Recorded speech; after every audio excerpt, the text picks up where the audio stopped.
The Great Pyramid of Giza has a mass of 6 million tons and was constructed with an accuracy that contemporary engineers still cannot duplicate. Yet, it isn't the most ancient megalithic construction on our planet. Millennia before these pyramids rose, throughout the Antediluvian era, giants and human beings labored together to establish a worldwide civilization that renders our current world primitive in comparison. From Baalbek's enormous stone blocks, each exceeding 800 tons, to Peru's precisely assembled polygonal walls, to the submerged structures along Japan's coastline, the traces of this vanished world exist everywhere. And in this presentation, we're going to assemble the complete narrative of how this sophisticated civilization existed, flourished, and eventually experienced its devastating conclusion. However, before we proceed, if this is your first time here on this channel, please take a moment to press that like button and subscribe if you haven't done so yet. Your engagement allows us to keep producing these thoroughly researched presentations to help you discover something new and deepen your connection with God. Additionally, please share with us your viewing location and the current time where you are. We would really appreciate hearing from you. So, without any further delay, shall we begin? Dawn of memory. Before Adam entered the garden, before Noah measured timber, before any familiar name was ever uttered, something else existed. A world that was drowned. The ancient peoples remembered it in pieces. The Sumerians documented kings whose reigns lasted tens of thousands of years. The Egyptians referenced the Zep Tepi, the first time when gods moved among men. The Greeks maintained stories of a golden age before iron and suffering invaded the world. Every culture, every landmass, every oral tradition bears the same eerie resonance. There existed a time before our present time. But memory operates as something strange, beyond mere recollection. It transforms into mythology. It transforms into warning. The account of the antediluvian world, the civilization existing before the Great Deluge, occupies the crossroads of sacred scripture, archaeological enigma, and humanity's yearning for a lost perfection. Genesis provides us with fragments, 6 chapters, 11 generations, a limited number of names, and a record of firsts. First cultivator, first metalworker, first musician, first city. Then the waters ascend, and that chapter concludes. The biblical narrative moves with intentional swiftness beyond this period, as if the scripture itself wishes to forget. Yet those 6 chapters hold perhaps the most concentrated enigma in all of scripture. They portray a world fundamentally unlike ours. Beings from heaven intermingle with beings from earth. Humans exist for centuries. Giants traverse the land. Knowledge originates from supernatural sources. Violence intensifies to cosmic dimensions. The separation between the divine and mortal becomes dangerously fragile. The question emerges immediately: what manner of world existed here? 2 contrasting visions surface from the obscurity. The first perceives a golden age, an era when humanity held knowledge we have subsequently lost, when the barrier between heaven and earth stayed translucent, when human capacity blossomed without the limitations of our abbreviated lifespans and constrained understanding. This perspective views the antediluvian world as humanity's genuine birthright, a paradise of wisdom and authority that the flood tragically eliminated. The second vision perceives something more sinister, a cosmic insurrection, a world spiraling into corruption so extreme that even the created order itself became contaminated, where prohibited boundaries were violated, where celestial beings transgressed their assigned stations, where hybrid descendants dominated the earth as tyrannical monarchs, where violence and perversion achieved such magnitude that the Creator himself concluded the sole solution was complete erasure. These aren't simply scholarly interpretations.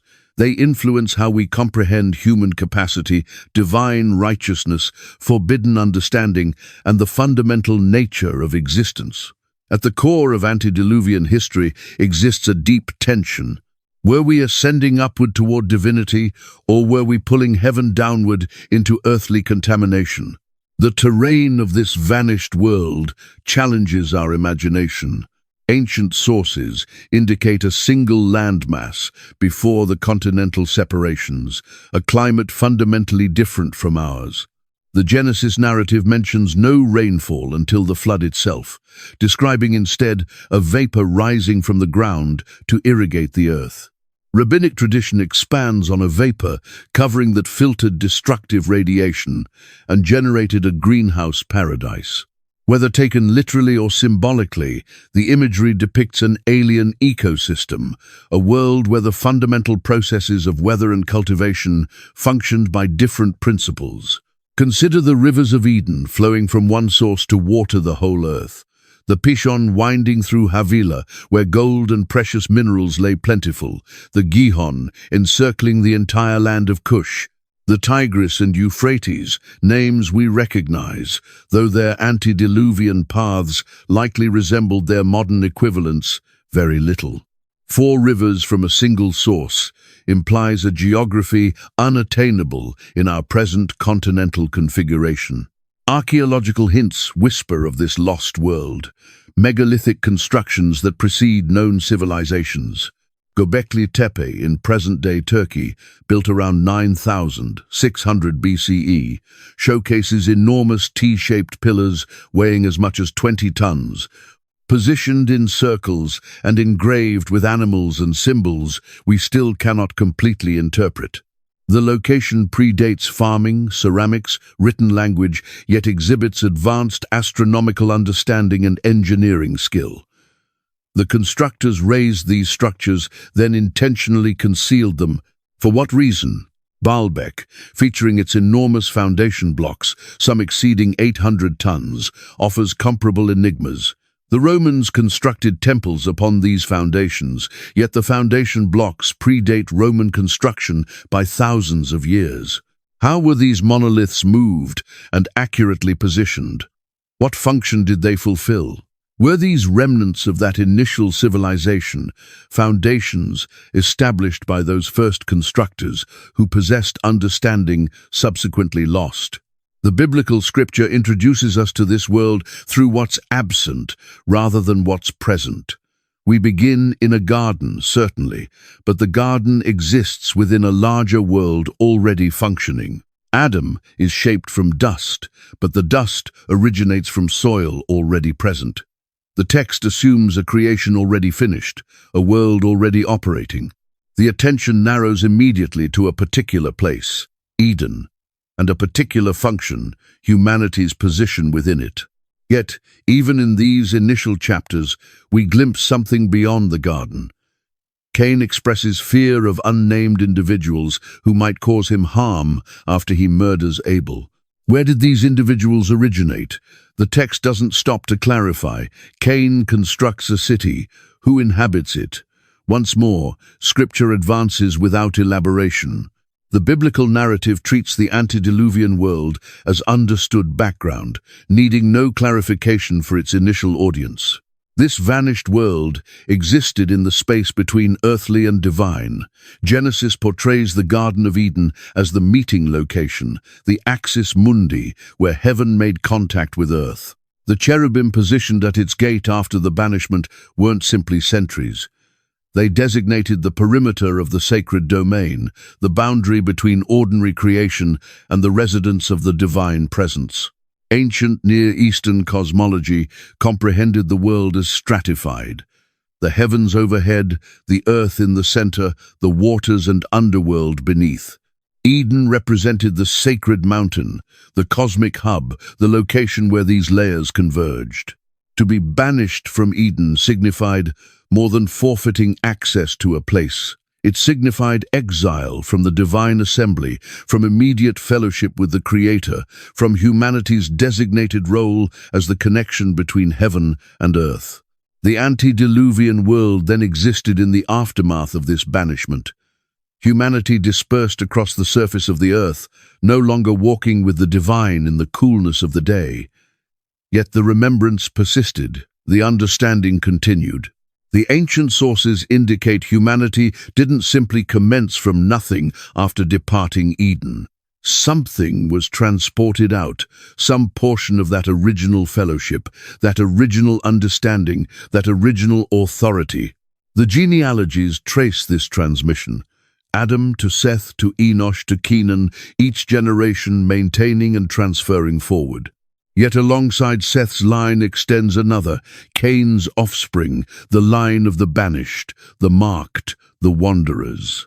From this line arises the first city, the first forged metal, the first musical tools, the first nomadic herding. Cain's children become the pioneers, the constructors, the culture creators. Here, the enigma intensifies. Was this innovation blessed or condemned? Did Cain's offspring carry forward the creativity intended for all humanity? Or did their exile compel them to replace human accomplishment for divine fellowship? The text stays intentionally unclear. It catalogues their achievements without evaluation, leaving us to ponder whether these firsts represent humanity's resilience or humanity's rebellion. The foundation is established. Two lineages dispersing across an alien world, knowledge flowing from mysterious sources, lifespans extending across centuries, cities ascending, arts advancing, civilization itself taking its initial steps. Above, the celestial beings watch. Below, humanity constructs and endeavors and multiplies. The separation between these domains still maintains, but it won't endure much longer. In the Garden of the Gods, the garden wasn't a park. Ancient Near Eastern cosmology understood sacred locations as temples, intentional constructions where the divine and mortal intersected. Eden operated as the first temple, the archetype of every sanctuary that would come after. The text embeds hints in its description. Gold and precious minerals, materials subsequently required for the tabernacle, a river flowing from the hub to irrigate the earth, just as subsequent temples featured water flowing from underneath their foundations, the presence of God residing there in immediate fellowship. This wasn't primitive humans wandering through fruit trees. The garden represented the cosmic mountain, the axis of creation, the throne chamber of heaven touching down to earth. Adam enters this domain as priest, not merely gardener. The Hebrew terms used for to work it and keep it are identical to those subsequently applied to Levitical responsibilities in the temple. Adam's assignment was preservation of the sacred domain, stewardship of the boundary between realms. He named the animals, wielding the authority granted to him over creation. He walked with God in the coolness of the day, experiencing the immediate fellowship that would subsequently require complex rituals and mediators to approach. The garden held two particular trees among its abundance.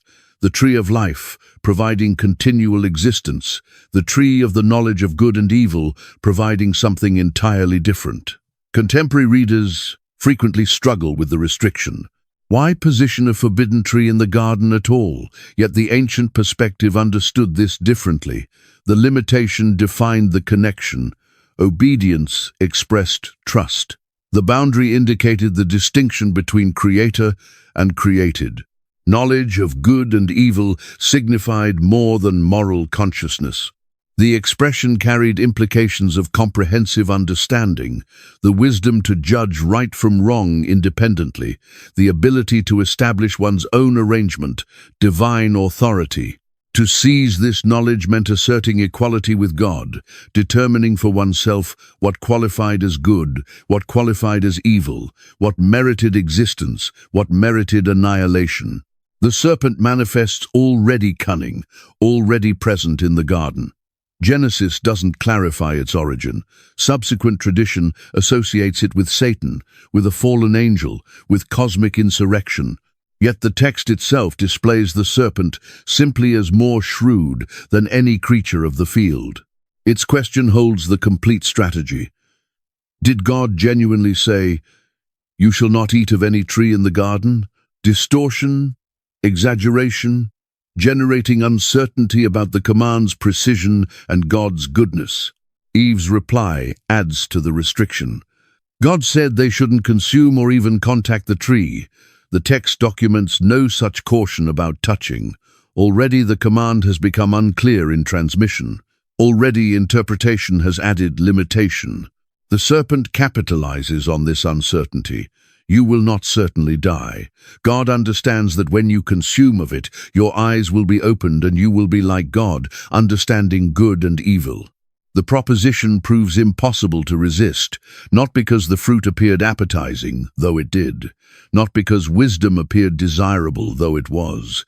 The fruit provided something deeper: independence, self-governance, the ability to establish one's own direction without divine supervision. The opportunity to rise, to cross the boundary, to become like the gods themselves. Eve took. Adam, present with her, took as well. The text provides him no words, no resistance. He accepts the fruit from her hand and consumes. Their eyes opened at once, precisely as assured. Yet the knowledge didn't deliver the anticipated enlightenment. They perceived their nakedness and experienced shame for the first time. The comprehensive wisdom they'd grasped turned out to be the bitter awareness of their own vulnerability, their own exposure, their own fundamental shift in position. The sound of the Creator walking in the garden triggers hiding. The beings who'd previously enjoyed immediate fellowship now escape from the divine presence. God calls out another question. Where are you? This wasn't a request for position. The omniscient Creator knew precisely where they crouched among the trees. The question examined deeper. Where had they gone in connection to him? What boundary had they violated? Adam's reply reveals the transformation. I heard the sound of you in the garden, and I was afraid because I was naked, and I concealed myself. Fear penetrates human experience. Shame appears. The easy fellowship fractures. The interrogation develops. Who informed you that you were naked? Have you consumed from the tree? The questions construct toward confession. Yet Adam deflects. The woman whom you provided to be with me, she gave me fruit from the tree, and I consumed. Notice the accusation layered within the excuse. The woman you provided me. Already, humanity starts blaming God for its own decisions. Eve follows the pattern. The serpent misled me and I consumed. Responsibility flows down the sequence. The man blames the woman blames the serpent. No one acknowledges complete responsibility. The sentences fall in opposite sequence. The serpent receives its condemnation first, crawling on its belly, consuming dust, perpetual hostility between its offspring and the woman's offspring. This final phrase holds the first indication of redemption, the proto-gospel. One coming from the woman would crush the serpent's head, though suffering a wounded heel in the action. Eve's sentence follows. Pain in childbearing increased. Desire for her husband, yet he will govern over her. The connection of equal partners becomes complicated by hierarchy and conflict. The creation of life itself, previously delight, now mingles with suffering. Adam confronts the ground itself, turning against him. Thorns and thistles, rather than plentiful fruit, perspiration, and labor to extract food from soil that resists. Labor, once pleasant stewardship, transforms into exhausting survival. The sentence finishes with the ultimate pronouncement, "You are dust, and to dust you shall return." Mortality penetrates human experience. The beings created for eternal fellowship now face inevitable death. The banishment completes the exile. Cherubim stationed at the garden's eastern gate, brandishing a flaming sword that revolves in every direction, protecting the path to the tree of life. The text emphasizes the permanence of this barrier. Humanity cannot simply return inside. The boundary has sealed. The sacred mountain remains, but access is prohibited. Yet the cherubim protecting Eden establish something essential. They designate the perimeter of the sacred domain. Their presence demonstrates that the garden continues, that the axis mundi persists, that somewhere the meeting location between heaven and earth remains operational. Humanity has been banished, but the cosmic geography endures. Adam and Eve depart eastward, away from the garden. away from the presence, into the common earth. They carry with them the knowledge they grasped, the bitter wisdom of good and evil, the consciousness of their nakedness, the remembrance of what they've forfeited. They carry something else too, the promise embedded in the serpent's condemnation. One day, somehow, someone from the woman's lineage would crush the serpent's head. The remainder of human history develops from this moment. Every civilization constructs temples attempting to recreate Eden. Every religion creates rituals trying to approach the divine presence. Every mystical tradition seeks to reclaim the knowledge forfeited in the banishment. The entire human endeavor becomes an attempt to return to the garden, to cross back through that protected boundary, to restore the fellowship fractured by seizing forbidden fruit. The antediluvian world inherits this tension. Humanity disperses across the earth, constructing and endeavoring and multiplying, always haunted by the remembrance of walking with God, always reaching back toward that lost closeness, always, whether deliberately or not, seeking a path past the cherubim's flaming sword. The exile shapes everything that comes after, the violence that will surface, the forbidden crossing of boundaries, the attempt by celestial beings to descend where they shouldn't, the emergence of the Nephilim. All of it originates from this first violation, this first seizing for divine understanding, this first crossing of the boundary between created and creator. Eden's gates stay sealed, but humanity's eastward migration has only just commenced.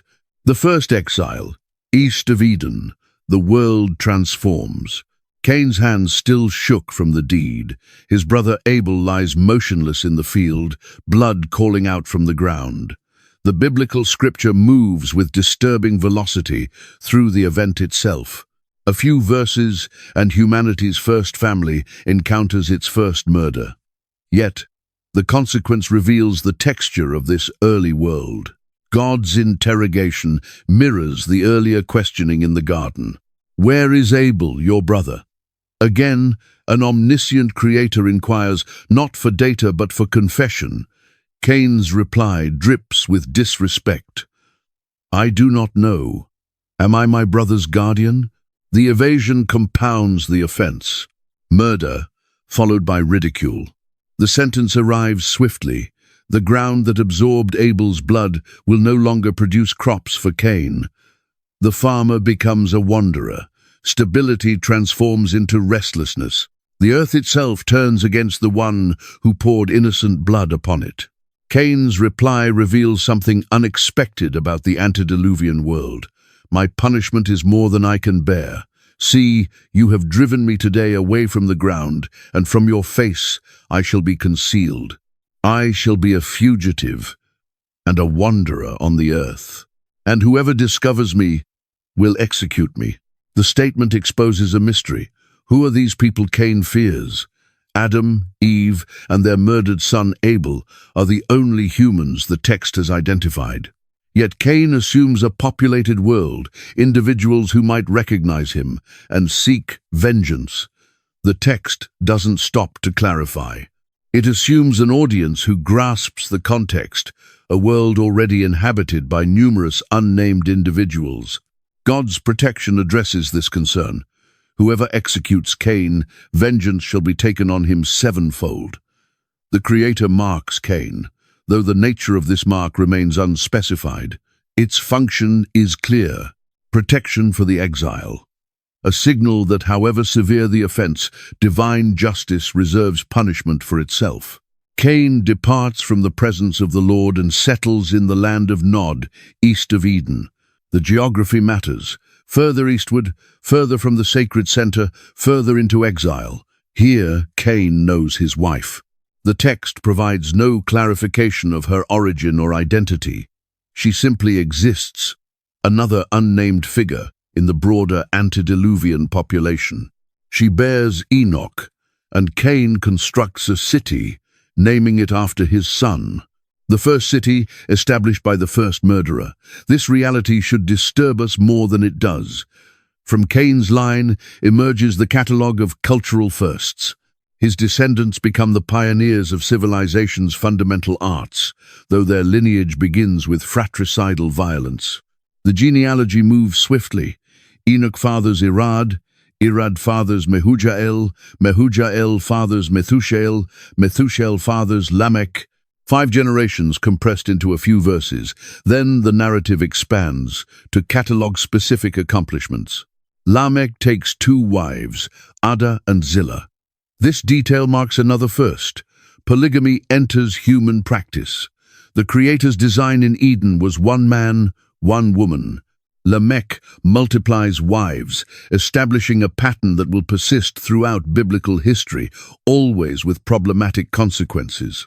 Ada bears Jabal, who becomes the father of those dwelling in tents and keeping livestock. The text credits him with inventing or systematizing nomadic pastoralism. His descendants developed the knowledge of animal husbandry, migration routes, sustainable herding. This wasn't primitive wandering, but sophisticated ecological administration. Jabal's brother is Jubal, who becomes the father of all those who play the lyre and pipe.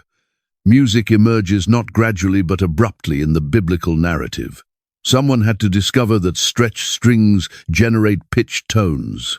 Someone had to experiment with resonant chambers, with hold positioning on pipes, with scales and harmonies. The knowledge appears fully developed in a single generation. Zillah bears Tubal-Cain, the forger of all instruments of bronze and iron. Metallurgy, the extraction of ore, the knowledge of precise temperatures for smelting, the techniques of forging and tempering.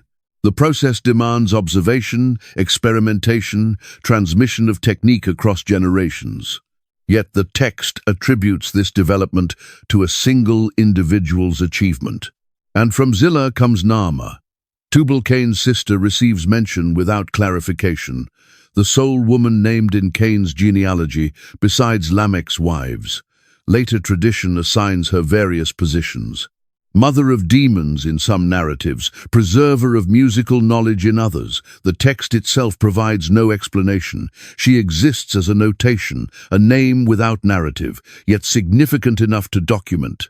Lamech provides the only documented speech from Cain's line.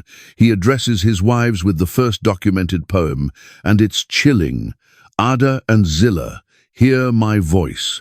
You wives of Lamech, listen to what I declare. I have killed a man for wounding me, a young man for striking me. If Cain's revenge is 7-fold, then Lamech's is 77-fold. The declaration reveals the trajectory of Cain's lineage. Violence escalates. God protected Cain with 7-fold vengeance. Yet Lamech asserts 77-fold for himself. He murders not defensively but retributively. A wound warrants death. A strike warrants execution. The mathematics of violence multiply exponentially. Here we observe the pattern that will culminate in the flood. Boundary transgression leads to exile. Exile leads to city construction. City construction enables specialization. Specialization generates technological advancement. Technology amplifies human ability. Amplified ability serves escalating violence. The spiral descends, yet something else functions in parallel. Back in the primary narrative, Adam and Eve have another son, Seth, provided because God has appointed for me another offspring instead of Abel, for Cain killed him. Seth's line becomes the genealogy that carries significance, the line through which the promised offspring will travel. Seth fathers Enosh, and with Enosh arrives a crucial turning point. At that time, people began to call upon the name of the Lord. Some translations render this as began to profane the name of the Lord. The Hebrew permits both interpretations. Either worship expands and intensifies, or humanity begins abusing the divine name. Given what follows, both readings may contain truth. 2 lineages now separate, Cain's offspring constructing cities, forging metal, generating music, organizing nomadic tribes. Seth's offspring calling on the divine name, preserving the remembrance of Eden, maintaining the knowledge of the Creator. The biblical scripture tracks Seth's line with accuracy. Enosh, Kenan, Mahalalel, Jared, Enoch, Methuselah, Lamech, Noah, 10 generations from Adam to Noah. Each name documented, each lifespan recorded. The lifespans themselves overwhelm the imagination. Adam exists 930 years, Seth 912, Enosh 905, Kenan 910, Mahalalel 895, Jared 962. The numbers invite skepticism from contemporary readers, yet the text displays them without clarification or apology. These weren't symbolic years or dynastic accumulations. The chronology depends on them being literal individual lifespans. What world generates such longevity? The vapor canopy hypothesis proposes a different atmospheric composition, elevated oxygen, higher barometric pressure, protection from destructive radiation, a greenhouse paradise where the human body operated closer to its created capacity. Whether scientifically feasible or not, the hypothesis attempts to reconcile the text with our comprehension of biology. Other interpretations propose the antediluvian genome functioned more efficiently. Adam was created immediately by God, possessing perfect genetic material. Each generation inherited slightly more accumulated mutations, slightly more degradation. Yet the process advanced slowly in the early centuries. The lifespans gradually decline, not because the environment transformed, but because genetic entropy accumulated. The extended lifespans enable something essential, the immediate transmission of knowledge across enormous time periods. Adam could have personally taught Methuselah. Methuselah's life intersected with Noah's by 600 years. The entire antediluvian period, from creation to flood, comprises only 10 generations. Knowledge didn't transfer through dozens of intermediaries. It flowed immediately from source to recipient across centuries. Consider the implications. Methuselah, whose name signifies when he dies it shall come, existed 969 years, longer than any other human. The mathematics align precisely. The year Methuselah died was the year the flood arrived. His very name carried the prophecy of judgment, and his extraordinary lifespan represented God's patience, the extension of mercy, the postponement of deserved punishment. The exile from Eden generated two diverging reactions. One line embraced the world east of the garden, constructing civilization, creating technology, dispersing across the earth, making the optimal use of existence outside paradise. The other line preserved remembrance of the sacred, called upon the divine name, tracked the generations with precision, maintaining the promise of the coming offspring who would crush the serpent's head. Less dramatic than city construction and metal forging, quieter than music and poetry, yet persistent across the centuries. Two lineages, two reactions to exile, two visions of what humanity might become in the absence of Eden, both dispersed. Both multiplied, both populated the earth with their offspring. Neither anticipated what was approaching when those two lines converged. The boundary between heaven and earth, already violated once in Eden, was preparing to fracture completely. Cain and the city of refuge. The founder of the first city was a murderer. This reality should disturb us more than it does. Cain, banished for pouring his brother's blood, doesn't wander endlessly, as his punishment indicated. Instead, he constructs, he assembles, he organizes. The biblical scripture provides no time frame, but somewhere in the land of Nod, east of all that was sacred, the first walls ascend around the first settlement. He names it Enoch after his son. The action reveals Cain's psychology, already attempting to construct legacy, to generate something enduring that will outlast his condemned existence. The name signifies dedicated or initiated. Cain dedicates the first city, initiates the urban endeavor, commences humanity's extended experiment with concentrated living. Cities resolve particular problems. They furnish defense against external threats. They enable specialization of labor. They concentrate resources and facilitate exchange. They generate the conditions for culture, art, administration, and innovation. Cities represent humanity's organizational brilliance, our capacity to cooperate at scale, to construct something larger than any individual could accomplish alone. Yet, cities also amplify humanity's worst characteristics. They concentrate violence alongside culture. They enable tyranny alongside innovation. They generate artificial separations between those inside the walls and those beyond. The very first city, founded by the very first murderer, establishes the pattern. Urban civilization emerges not from paradise, but from exile, not from blessing, but from condemnation. Cain's line creates the arts of civilization with remarkable velocity, only 7 generations from Adam to Lamech. Yet within this span emerges everything recognizable as culture. Jabal's offspring pioneer nomadic pastoralism, creating the understanding of animal husbandry, migration patterns, sustainable grazing. This wasn't primitive wandering, but sophisticated ecological administration. Jubal's line generates music. The lyre and pipe require both craftsmanship and artistic sensibility. Someone had to discover that stretched strings produce pitched tones. Someone had to experiment with resonant chambers, with hole positioning on pipes, with scales and harmonies. Music emerges not gradually but suddenly in the biblical narrative, as though the understanding arrived fully developed. Tubal-Cain brings metallurgy. Bronze and iron working demand, extensive understanding. Where to locate ore, how to extract it, the precise temperatures required for smelting, the techniques of forging and tempering. The process requires observation, experimentation, transmission of technique across generations. Yet, the text compresses this development into a single generation's accomplishment. Later, Jewish tradition elaborates on Tubal-Cain's work, attributing to him inventing weapons of war. The same understanding that generates plowshares generates swords. The same techniques that craft tools craft instruments of violence.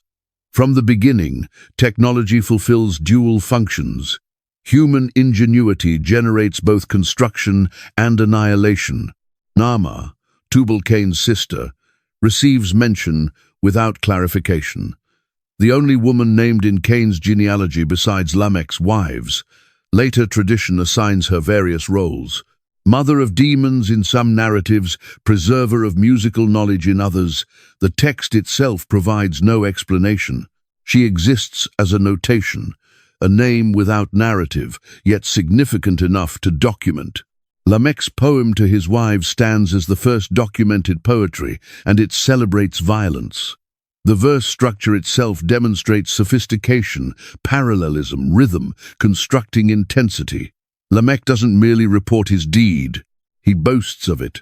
He transforms murder into art, violence into verse. The aesthetic impulse fulfills brutal purposes. I have killed a man for wounding me, a young man for striking me. The escalation is proportional to nothing. A wound warrants death, a strike warrants execution. Lamech's justice functions on pure retribution without restraint. The text doesn't inform us who the young man was or what the original offense involved. Lamech's speech indicates the details don't matter. The violence itself becomes the objective. If Cain's revenge is 7-fold, then Lamech's is 77-fold. Here, Lamech discloses the trajectory of Cain's line. God protected Cain with the promise of 7-fold vengeance against any who would harm him. This was mercy, protection for the exile. Yet, Lamech distorts divine protection into human boasting. He asserts for himself multiplicative justice, vengeance beyond all proportion, violence answering violence in exponential patterns. The mathematics carry significance. 7 represents completeness in Hebrew thought.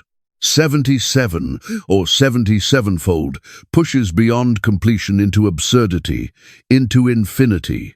Lamech asserts unlimited vengeance. The concept of measured justice, of proportional reaction, of mercy tempering judgment, all deteriorate in the face of Lamech's declaration.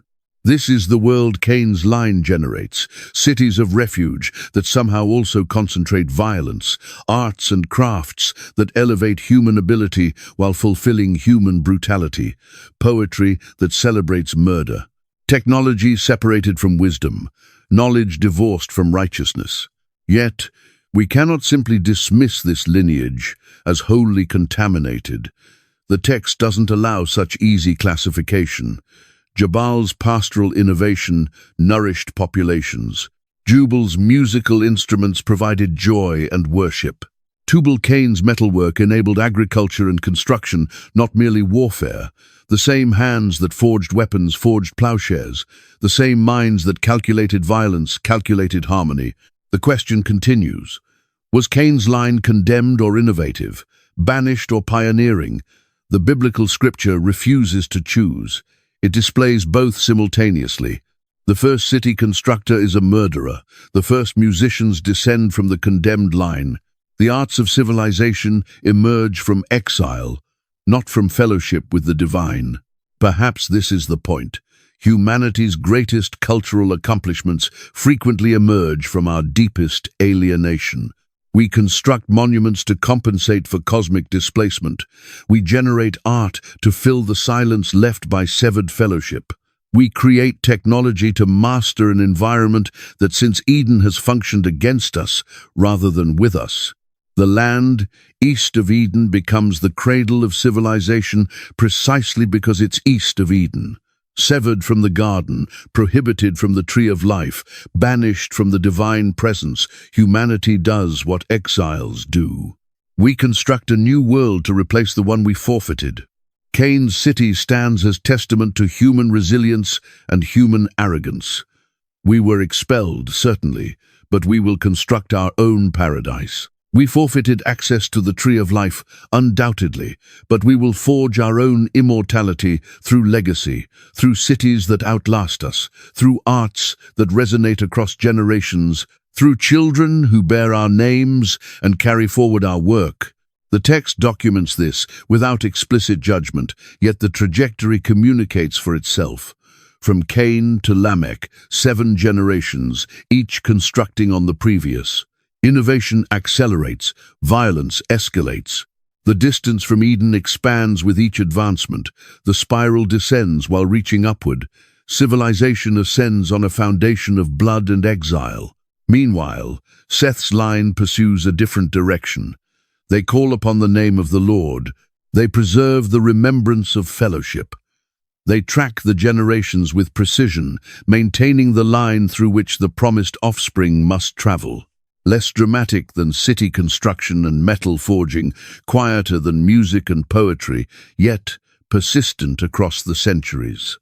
2 lineages, 2 reactions to exile, 2 visions of what humanity might become in the absence of Eden. Both dispersed across the antediluvian world, both populated the earth with their offspring. Both carried forward different kinds of understanding. One technological, one theological, one horizontal, one vertical, one constructing upward from the earth, one reaching back toward heaven. The convergence of these lines would generate the crisis that drowned the world. But before that convergence, one figure from Seth's line would bridge the gap between earth and heaven in a manner no one else would achieve until the flood's aftermath. His name was Enoch, and he walked with God. The sons of God descend. Genesis 6 opens with cosmic violation. When man began to multiply on the surface of the land, and daughters were born to them, the sons of God observed that the daughters of man were beautiful, and they took as their wives any they selected. 3 verses loaded with centuries of theological controversy. The identity of the sons of God has separated interpreters since the text was written. The phrase in Hebrew, Bene Elohim, appears elsewhere in Scripture, consistently referring to angelic beings, members of the divine assembly, celestial creatures, distinct from humanity. Job uses the exact phrase when describing the divine assembly. Now there was a day when the sons of God came to present themselves before the Lord, and Satan also came among them.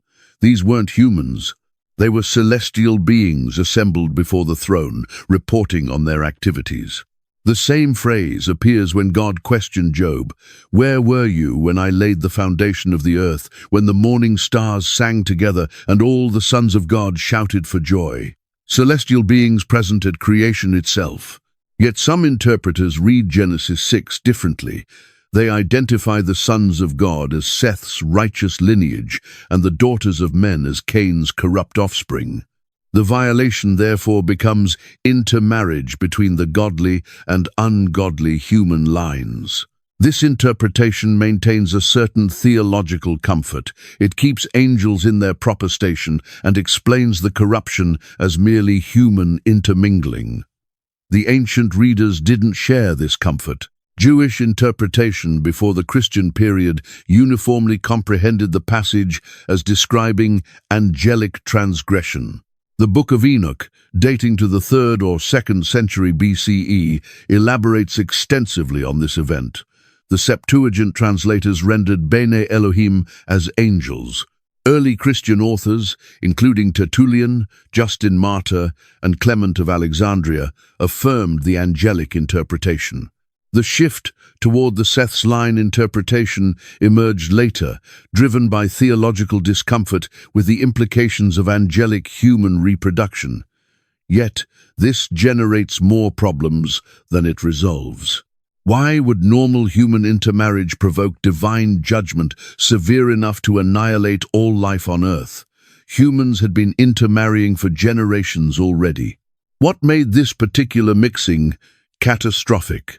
The text itself pushes toward the angelic interpretation. The sons of God observe and take wives. The language emphasizes their agency, their initiative, their crossing of boundaries. The phrase "any they selected" suggests violation of proper limits. These weren't normal marriage arrangements. These were takings, seizures, crossings of boundaries that shouldn't be crossed. The divine reaction arrives immediately. "My spirit shall not remain in man forever, for he is flesh. His days shall be 120 years.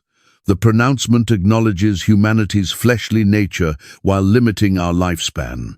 Whether this refers to a grace period before the flood or a permanent cap on human longevity remains disputed. The context indicates both: 120 years until judgment and thereafter a reduced maximum lifespan. Then arrives the verse that shifts everything.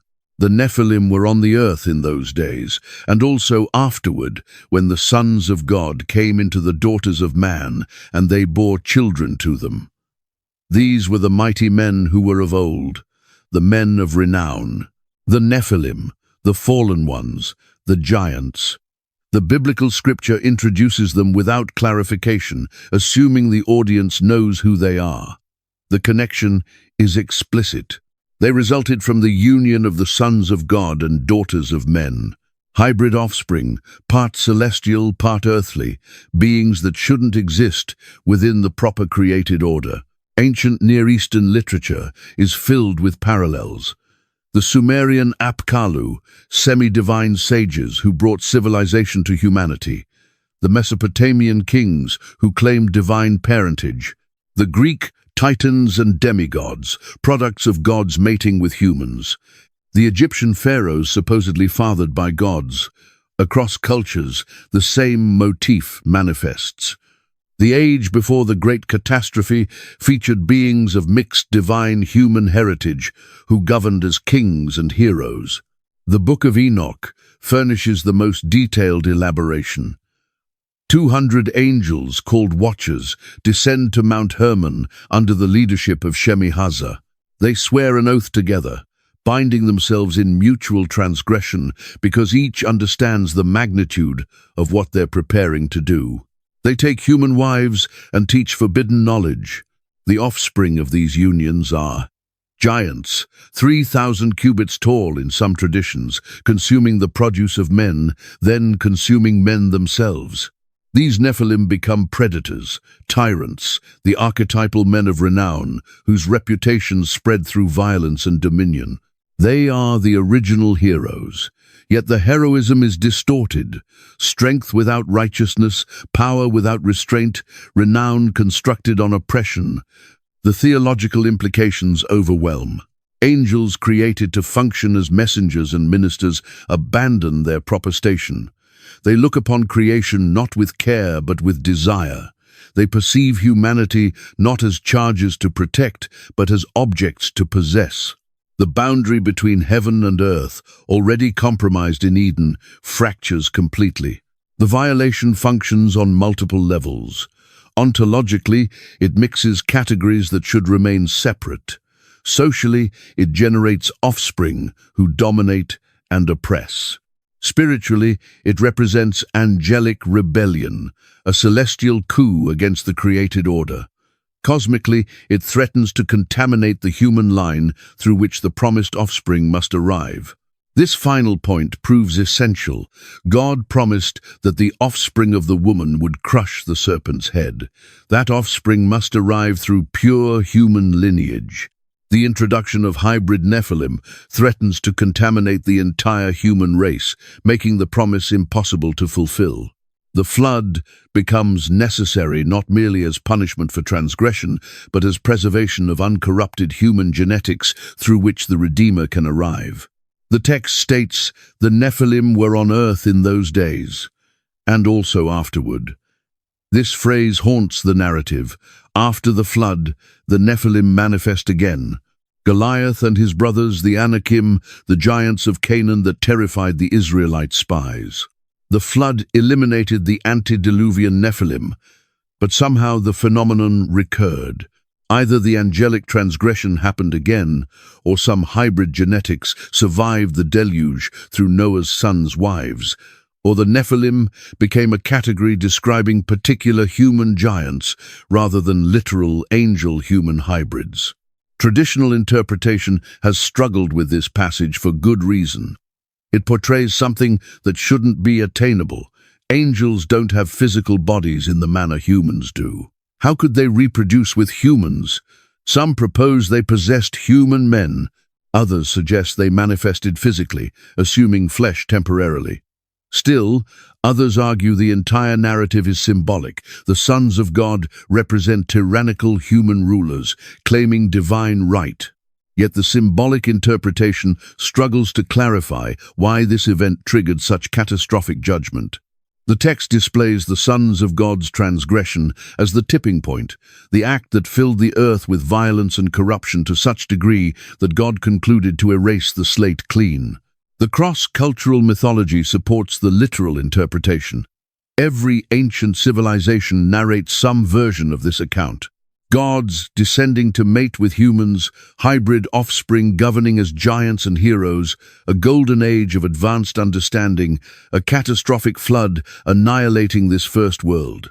The details vary, yet the core narrative persists with remarkable consistency across Mesopotamia, Egypt, Greece, India, China, and the Americas. Either all these cultures independently invented the same mythology, or they all preserve fragmentary remembrance of actual events. The biblical narrative stands among these traditions while maintaining essential distinctions. The biblical narrative condemns what other cultures celebrated. Where Greek mythology glorified the titans and demigods, Genesis displays their equivalents as corruption requiring annihilation. Where Mesopotamian kings boasted of divine ancestry, the Bible frames such ancestry as violation. The sons of God observed, they desired, they took, they generated offspring.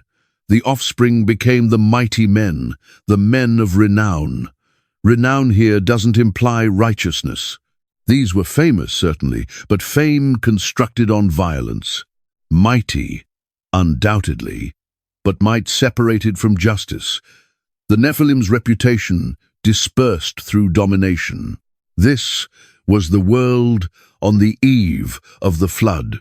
Angels walking on earth, giants governing as tyrant kings, forbidden knowledge spreading among humanity, the arts of civilization advancing rapidly while moral restraint evaporates, technology fulfilling violence, knowledge multiplying alongside corruption. The boundary between heaven and earth wasn't merely crossed, it was obliterated. The created order itself became contaminated. What God had separated, rebellious angels had joined. What God had blessed, the Nephilim had condemned through violence. The divine patience that had extended across generations finally reached its threshold. The assembly of heaven convened to pass judgment, and the verdict would drown the world.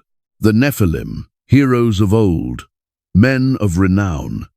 The word Nephilim manifests only twice in Scripture, yet it has launched countless interpretations. Genesis 6-4 and Numbers 13:33. Both times associated with giants. Both times connected to beings that shouldn't exist. The etymology itself stays disputed. Most scholars derive it from the Hebrew nafal, to fall. Thus, Nephilim signifies fallen ones. Whether this describes their origins, fallen from heaven, their actions causing others to fall, or their fate, destined to fall in judgment, stays unclear. The Septuagint translators rendered Nephilim as gigantes, giants. This Greek word carried connotations beyond mere size. It suggested earth-born, children of Gaia, beings of tremendous strength and rebellious nature. The translation influenced how subsequent generations comprehended the passage, linking the biblical Nephilim to Greek mythological traditions of hybrid monsters and titan offspring. The second biblical reference arrives in Numbers during Israel's wilderness wandering. 12 spies enter Canaan to survey the promised land. 10 return with a terrifying report. We saw the Nephilim there. The descendants of Anak come from the Nephilim, and we appeared to ourselves like grasshoppers, and so we appeared to them. Yet this report arrives over 1,000 years after the flood supposedly annihilated all Nephilim. Either the spies exaggerated out of fear, or some version of Nephilim survived the deluge or recurred afterward. The text doesn't clarify.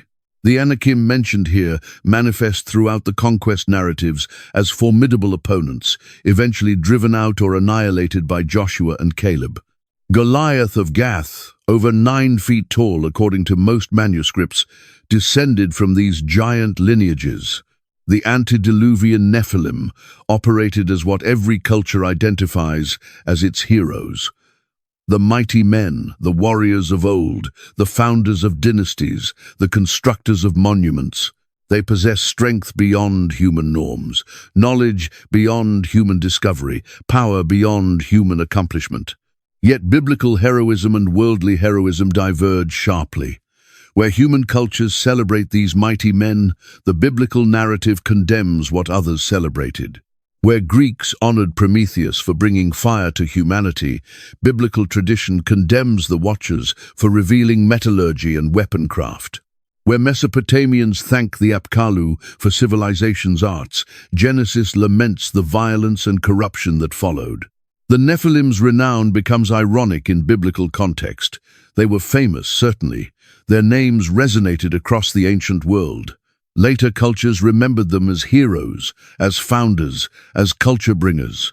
Yet, from the biblical perspective, their fame originated from violence. Their might enabled oppression. Their knowledge fulfilled corruption. Consider the phrase, men of renown. Literally, men of the name. In Hebrew culture, name carried weight beyond simple identification. Name represented reputation, character, authority. These Nephilim made a name for themselves, constructing monuments to their own glory. The later Tower of Babel narrative resonates with this same impulse. Let us make a name for ourselves. Both represent human or hybrid rebellion through self-glorification. The archaeological record hints at this lost world's magnificence. Megalithic constructions that precede known civilizations. Baalbek's foundation stones, weighing hundreds of tons, precisely fitted and impossible to move with Bronze Age technology. Göbekli Tepe's enormous pillars, carved with symbols we cannot interpret, intentionally concealed for mysterious reasons. The Giza Plateau's mathematical precision aligned to celestial bodies, with knowledge supposedly beyond the pyramid builder's ability. Mainstream archaeology dismisses any connection between these locations and antediluvian civilization. Yet the constructions persist as mute testimony to understanding that appears to manifest fully developed without apparent developmental stages. The technology required to quarry, transport, and precisely position enormous stones manifests suddenly, flourishes briefly, then vanishes for millennia before re-emerging in later civilizations. What if the Nephilim constructed these foundations? What if their hybrid vigor enabled feats of strength and engineering unattainable for normal humans? What if the knowledge imparted by their Watcher fathers allowed them to harness forces we've only recently rediscovered? The speculation remains just that, speculation. Yet it provides one clarification for the puzzling advanced understanding embedded in prehistory's monuments. The biblical scripture furnishes limited details about the Nephilim themselves. We understand they resulted from the union of sons of God and daughters of men. We understand they became the mighty men and men of renown. We understand their presence correlated with increasing violence and corruption. We understand the flood annihilated them. Beyond these basics, scripture stays largely silent. Later tradition fills the gaps. The Book of Giants, found among the Dead Sea Scrolls, portrays Nephilim who experienced prophetic dreams warning of coming judgment.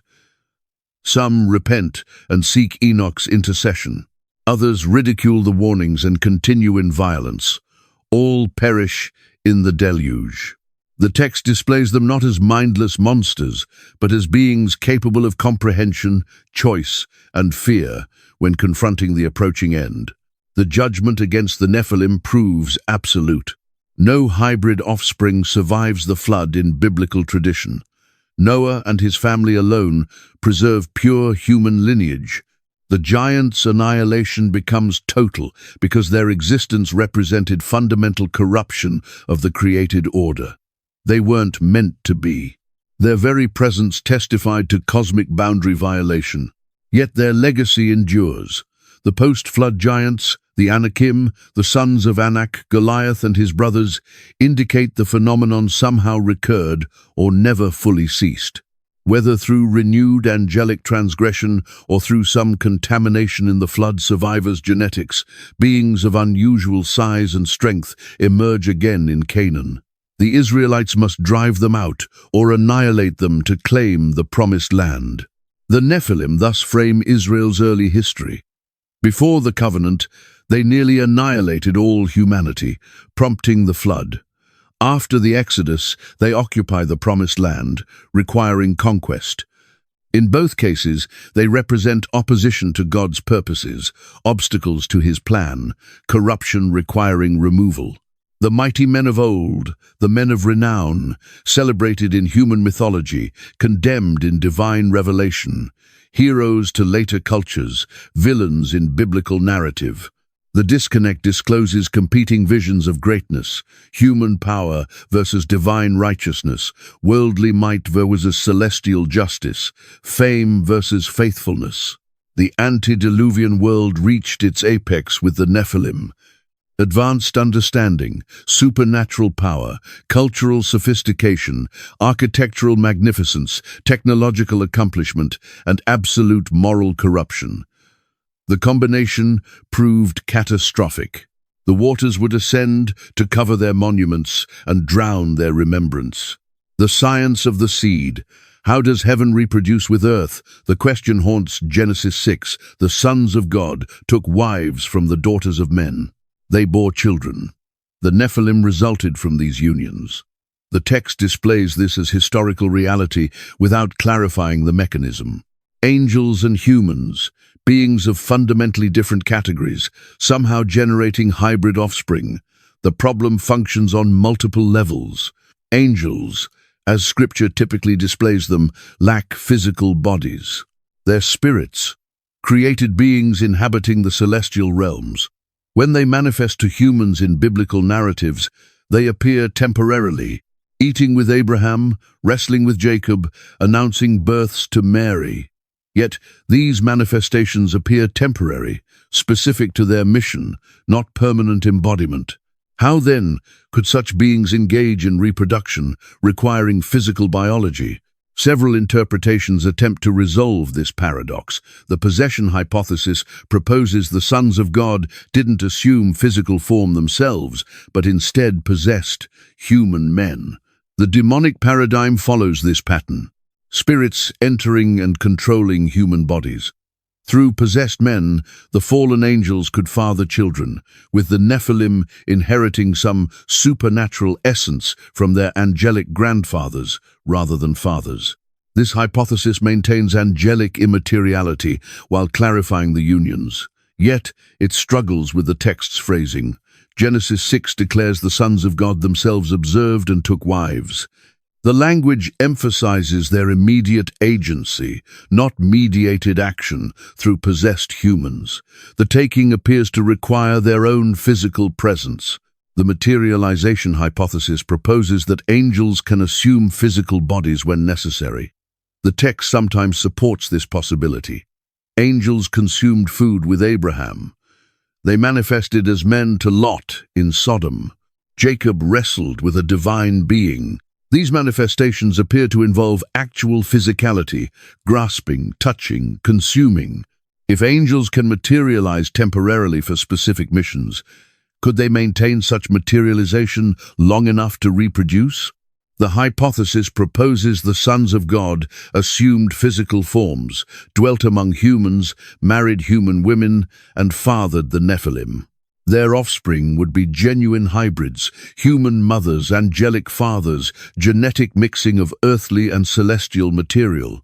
The symbolic interpretation rejects the entire premise. The sons of God were never angels at all. They represent the godly line of Seth, contrasted with the daughters of men from Cain's corrupt lineage. The violation was intermarriage between righteous and wicked humans, not crossing of species boundaries. The Nephilim were simply violent men, perhaps tribal leaders or warriors whose reputation for might grew into giant legends. This interpretation maintains theological simplicity. It avoids the metaphysical problems of angel-human reproduction. It clarifies the passage using only human actors and normal biology. Yet, it generates its own difficulties. Why would normal human intermarriage trigger judgment severe enough to annihilate all life? Humans had been intermarrying for generations. What made this particular mixing catastrophic enough to warrant the flood?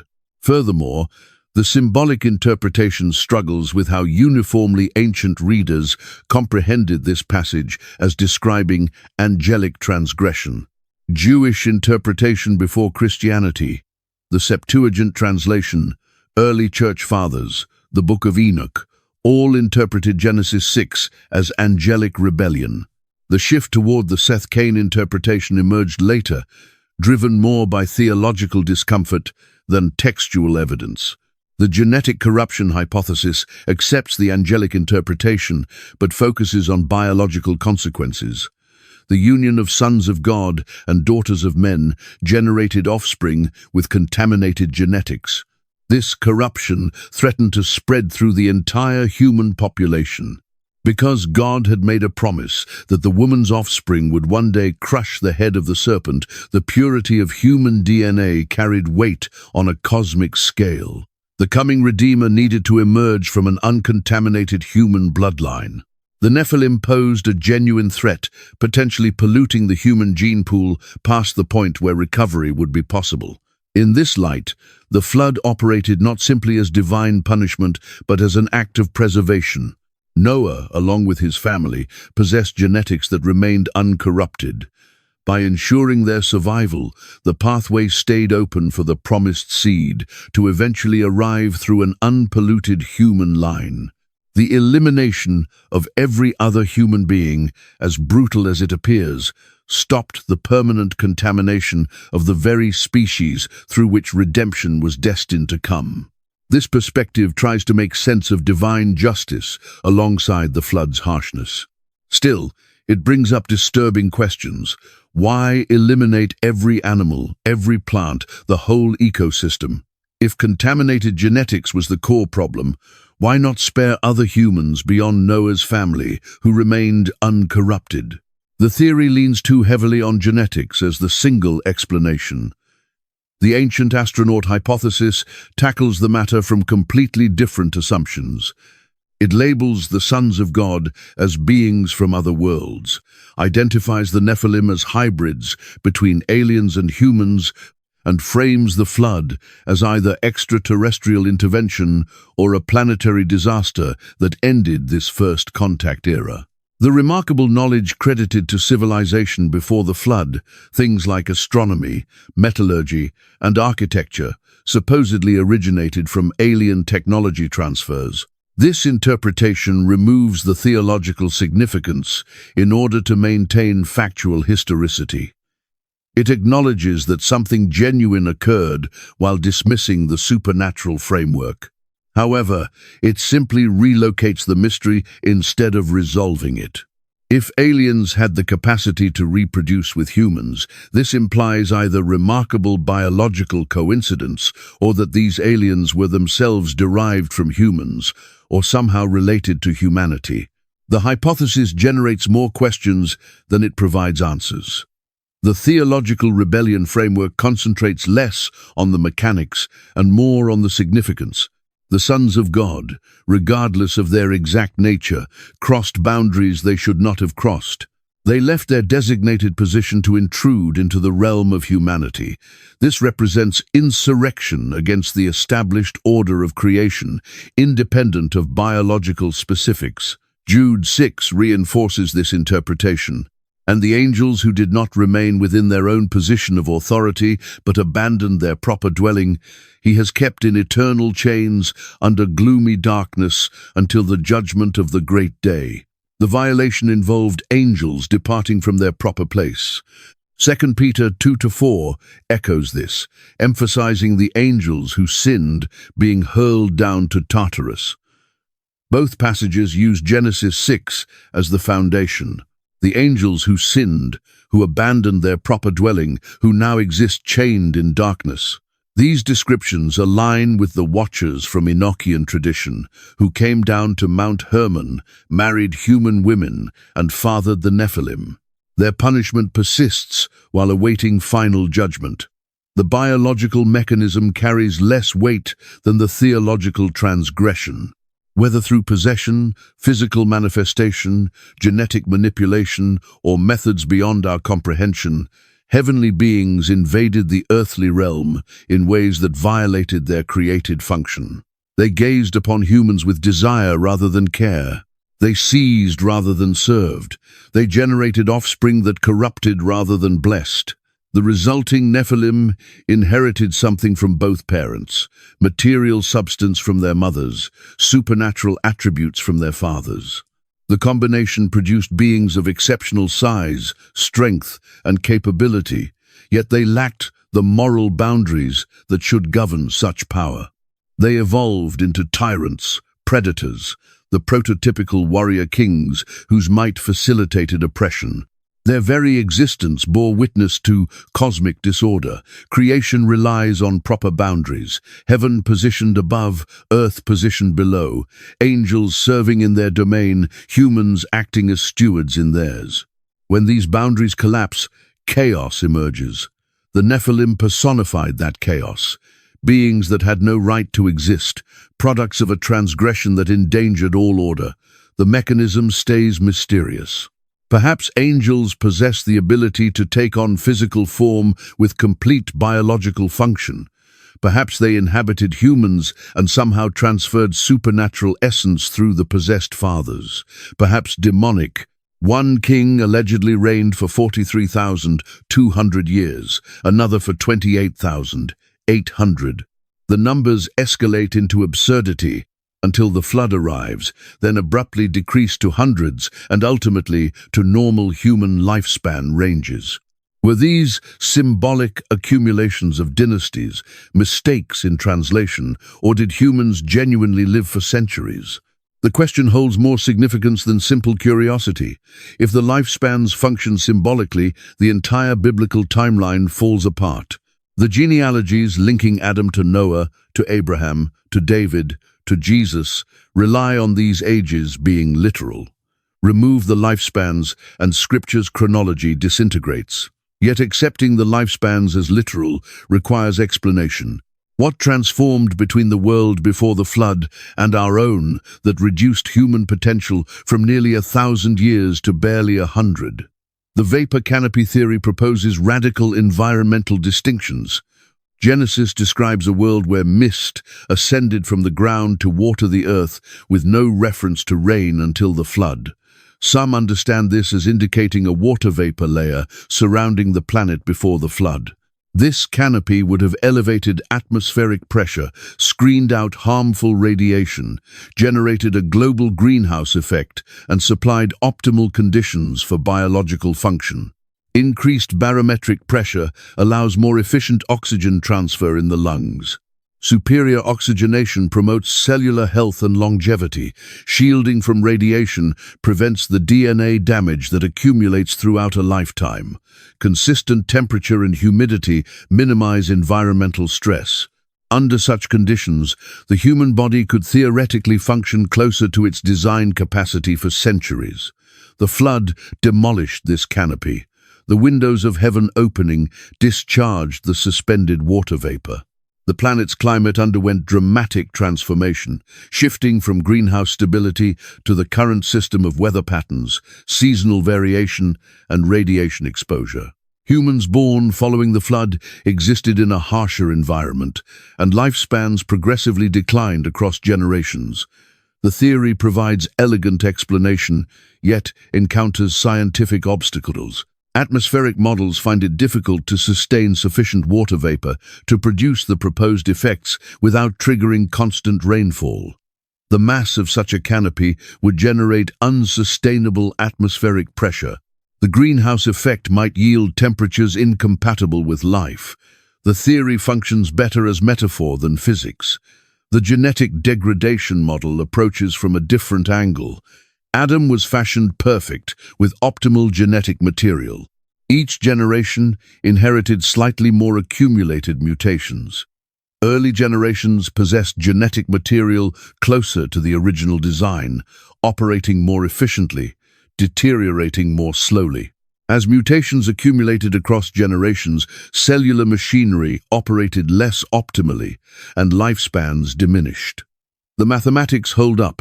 Start with perfect genetic material. Add a small mutation rate per generation. Model the cumulative effect. Lifespans would decline gradually initially, then more rapidly, as harmful mutations interfered with essential cellular processes. The biblical record demonstrates exactly this pattern. Methuselah at 969, Shem at 600, Abraham at 175, Moses at 120, David at 70. The curve descends asymptotically toward modern human limits. This model requires no environmental changes, only time and genetics. It preserves the lifespans as literal while explaining their decline through mechanisms we comprehend.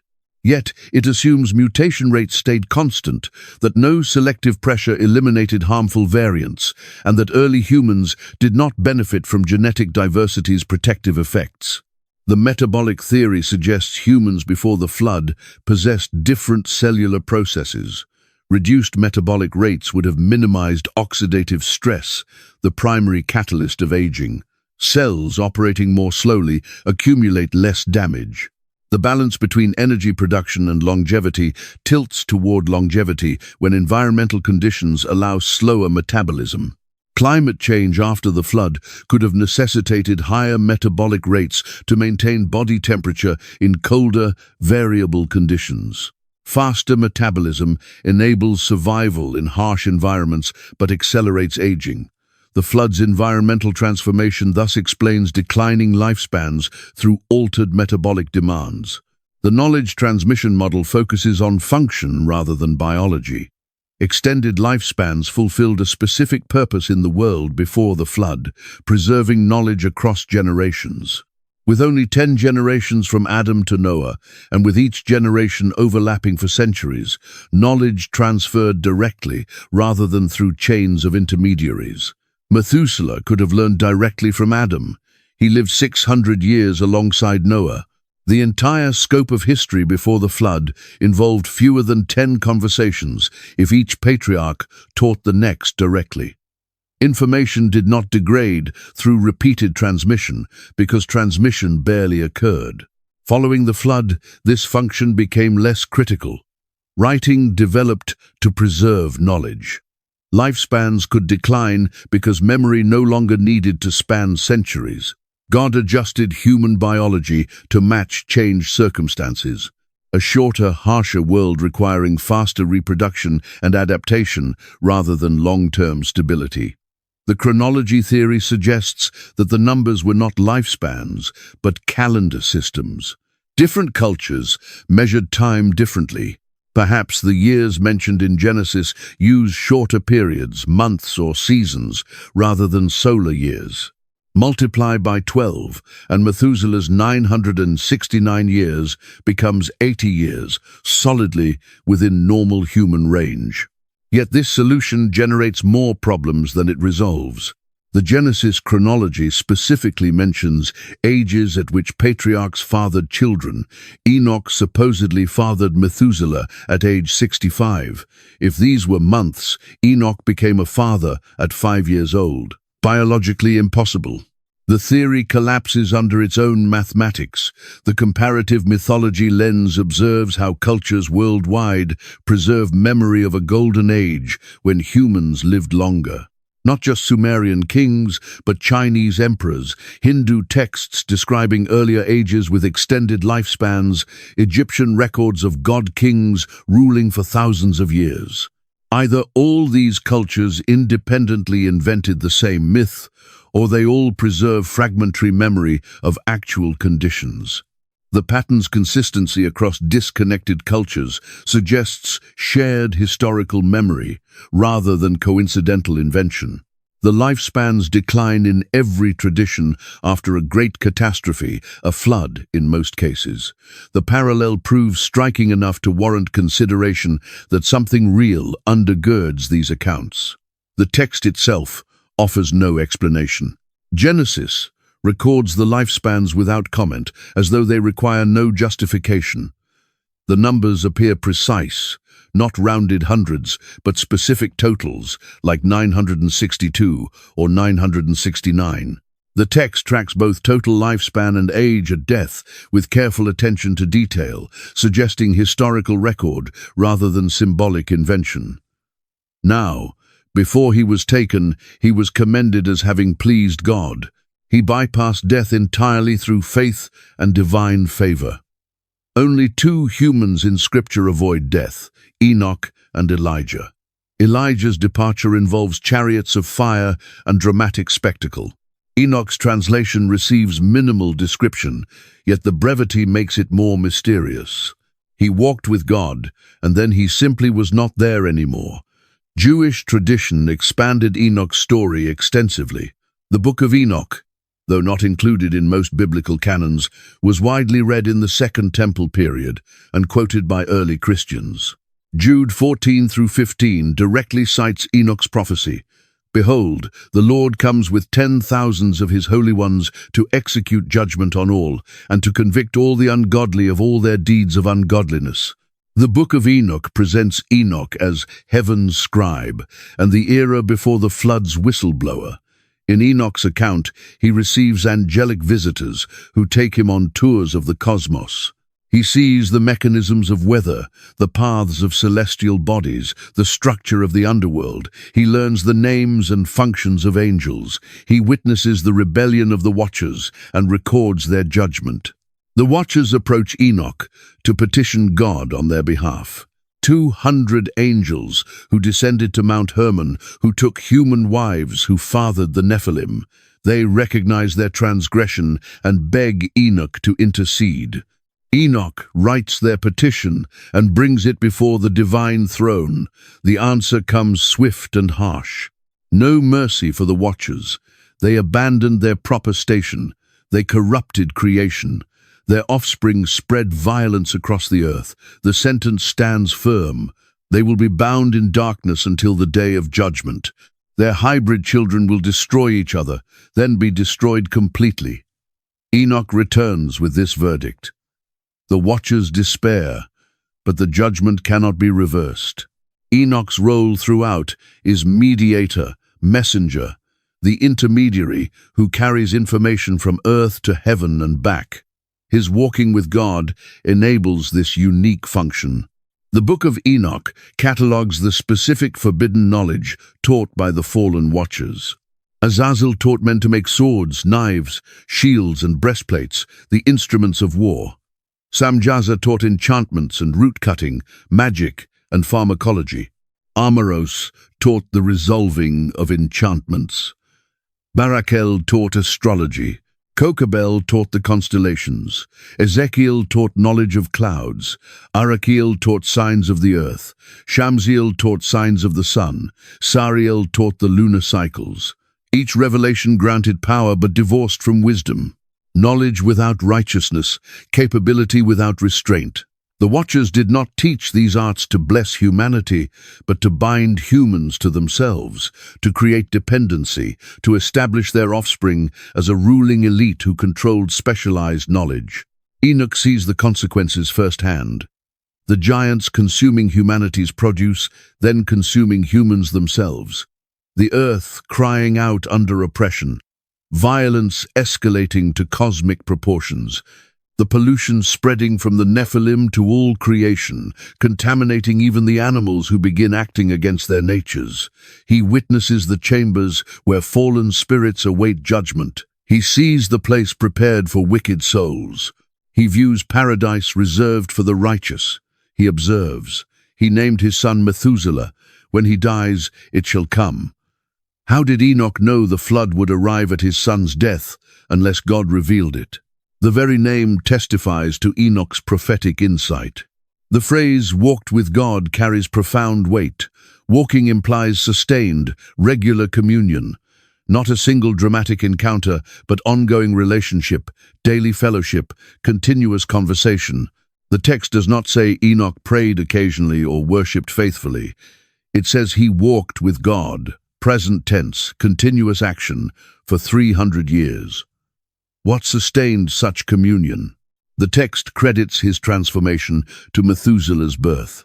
Something about becoming a father, about holding that child, and recognizing the weight of passing on knowledge and faith, catalyzed Enoch's commitment to walk with God. Parenthood awakened urgency about spiritual reality. Enoch lived during the world before the flood's darkest period. The Watchers had descended. The Nephilim walked the earth.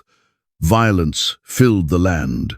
Yet Enoch maintained righteousness in utterly corrupt circumstances. He did not retreat into isolation but engaged actively, even interceding for the fallen Watchers, despite knowing their judgment was deserved. His translation served multiple purposes.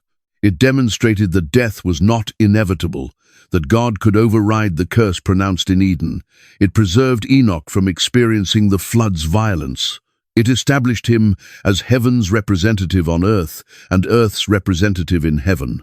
It provided hope that walking with God could overcome even mortality itself. Hebrews emphasizes that Enoch pleased God through faith. What did that faith look like practically? It meant believing God existed and rewarded those who sought him when visible evidence suggested otherwise. The world around Enoch spiraled into corruption. The Nephilim dominated through violence. The Watchers wielded supernatural power. Yet Enoch trusted that the Creator remained sovereign, that judgment would come, that righteousness mattered despite all appearances. His prophecy preserved in Jude speaks of the Lord coming with thousands of holy ones to execute judgment. Enoch foresaw the flood, yes, but also looked beyond to ultimate judgment. His vision spanned from the immediate catastrophe to the final reckoning. He understood that the flood would cleanse but not cure, that evil would persist after the waters receded, that final justice awaited a later day. Enoch stands as the era before the flood's singular righteous witness. Noah inherited Enoch's faith. Methuselah learned it from his father's example. The knowledge of God's coming judgment spread through Enoch's testimony. He proved that even in the worst circumstances, walking with God remained possible. The fact that God took him before the flood suggests divine mercy. Enoch did not need to witness the destruction of the world he had warned. He did not need to watch the giants perish or hear the screams of the drowning. His work was complete. His testimony was recorded. His transformation accomplished. He walked off the earth into eternity without tasting death. The pattern he established, righteousness in corrupt times, communion despite darkness, faith that overcomes even mortality, would echo through Noah's life and beyond. But first would come the catastrophe Enoch prophesied, the judgment the watchers dreaded, the cleansing the earth desperately needed, the watchers' forbidden teachings. The book of Enoch lists them by name. Azazel taught the art of forging swords and knives. He showed men how to make shields and breastplates, instruments of war that had never existed before. Metal became more than tools for cultivation. It became the material of destruction. Samjaza, the leader of the Watchers, revealed the secrets of enchantments and root cutting, the manipulation of plants not for healing but for control. Substances that could alter the mind, bind the will, cloud judgment. This was not medicine. This was domination through chemistry. Armoros taught the resolving of enchantments, counter magic, the ability to break protections that divine order had established. Every boundary meant to keep humanity safe now had a key, and the Watchers handed those keys to anyone who would listen. Barakel taught astrology, the reading of the stars, not as signs of divine timing, but as tools of prediction and manipulation. When the heavens became calculable rather than sacred, humanity stopped listening for the voice that spoke through them. The cosmos became a machine to be decoded, not a mystery to inspire wonder. Kokabel revealed the knowledge of the constellations. More than simple stargazing, this was the art of celestial navigation, of tracking seasons and cycles for power rather than worship. Time itself became a weapon when you could predict it perfectly. Ezekiel taught the knowledge of clouds, weather prediction, agricultural advantage. But beyond the practical, this was the beginning of humanity's attempt to control forces meant to remain in divine hands. If you can predict the rain, eventually you will try to command it. Arakiel showed the signs of the earth, geology, mining, the extraction of resources from deep places that were meant to remain untouched. The Watchers pointed to veins of metal and precious stones buried in darkness, and humanity began hollowing out the world. Shamsiel taught the signs of the sun, solar cycles, the ability to measure and predict cosmic events, knowledge that made the heavens feel less vast, less powerful. When you can calculate an eclipse, you stop fearing it. When you stop fearing it, you stop respecting the one who set it in motion. Sariel revealed the course of the moon, lunar calendars, tidal predictions. The moon became a tool for agriculture, for navigation, for ritual timing divorced from divine appointment.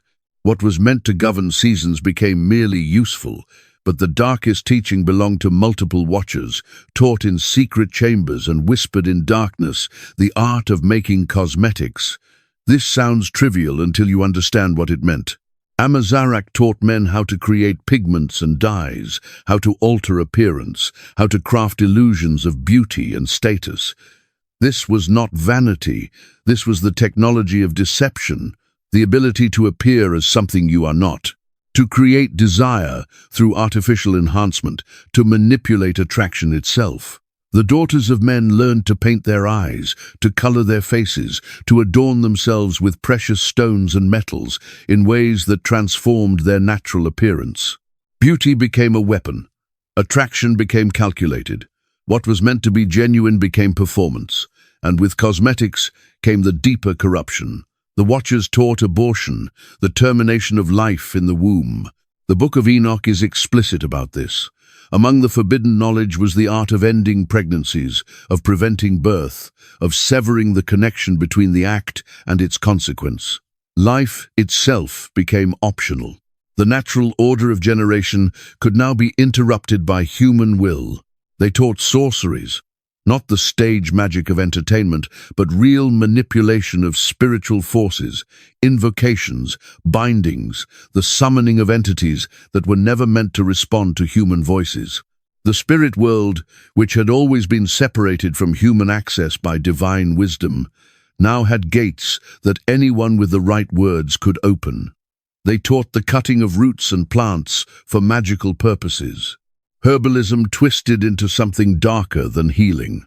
Plants became ingredients for potions, for poisons, for substances that could alter consciousness and open doors in the mind that were designed to stay shut. Nature became an apothecary for the occult. The Watchers revealed metallurgy in its violent form. Bronze and iron were not just for plows, they became swords, spears, daggers. The technology of agriculture became the technology of warfare almost immediately. The same knowledge that could feed thousands could now destroy them. They taught the making of war engines.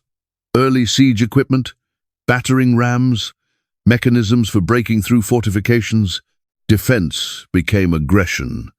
The walls that protected became targets. Conflict escalated from person to person, combat to organized, mechanized destruction. All of this happened rapidly. The text suggests a knowledge explosion that lasted less than 1,000 years, maybe only a few generations.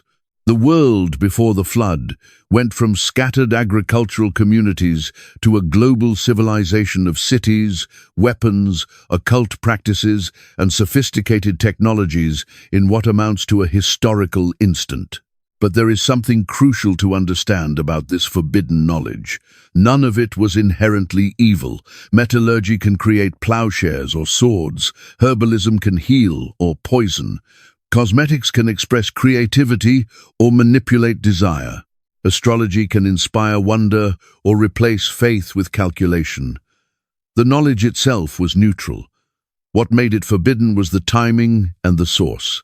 Humanity was not ready. These were gifts given to a species still learning to walk upright in moral terms. Advanced technology handed to a civilization without the wisdom to use it. Power without restraint, knowledge without ethics, and the source corrupted everything. The Watchers were not teachers with humanity's best interest at heart. They were rebels against the divine order. Every piece of knowledge came with a payload of rebellion. When you learn warfare from a fallen angel, you are not just learning how to forge a sword. You are learning that might makes right, that violence solves problems, that divine law can be overthrown by superior force.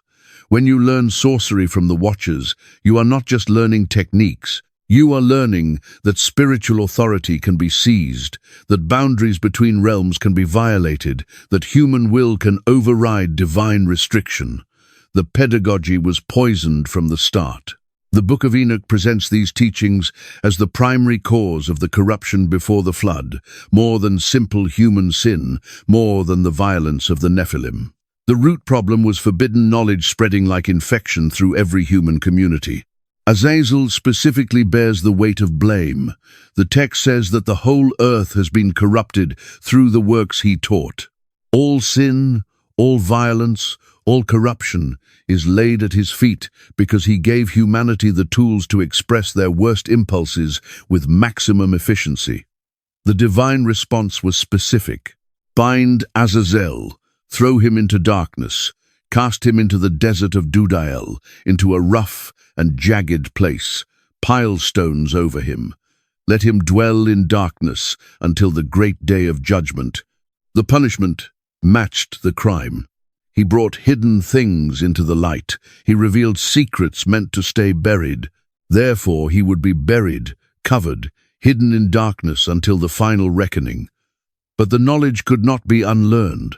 Once humanity knew how to forge bronze, that knowledge spread. Once they understood root cutting for sorcery, the practice proliferated. Once cosmetics and artificial enhancement entered the culture, they became normalized. Once warfare became technological rather than personal, there was no going back to simpler conflict. The world before the flood was running on knowledge it could not handle. Technological advancement without moral development, power without wisdom, capability without restraint. This is the legacy of the Watcher's teachings. A civilization armed with advanced knowledge but lacking the character to use it well. A culture that could manipulate matter and spirit but could not control itself. A world spiraling toward violence and corruption because it possessed tools meant for a more mature species. And all of it, every bit of forbidden knowledge, would soon be buried underwater and sediment, but some of it would survive. The geography of a lost world. Picture a planet you would not recognize. The Earth, before the flood, was fundamentally different from the world we inhabit now. The geography, the climate, the very structure of land and sea operated under different rules. Genesis gives us clues, scattered and brief but consistent. A river flowed out of Eden to water the garden. Then it divided into 4 headwaters. The Pishon, which wound through the land of Havilah, where there was gold. The Gihon, which wound through the land of Cush. The Tigris, which ran along the east of Assyria, and the Euphrates. 4 rivers from one source. Modern geography does not work this way. Rivers flow together, not apart. They converge. They do not diverge. This describes a highland geography where a central elevated region feeds multiple river systems flowing down and outward in different directions. But there is something stranger in the text. It had not rained on the earth. The whole surface was watered by springs that came up from the ground. A mist rose from the earth and watered the face of the ground. No rain. The hydrological cycle was completely different. Water did not fall from above. It came from below. Underground aquifers, artesian springs, morning dew, and mist provided all the moisture needed for lush vegetation across the entire planet. This suggests an atmospheric condition we can barely imagine. Some scholars propose a vapor canopy, a layer of water suspended in the upper atmosphere that created a greenhouse effect worldwide.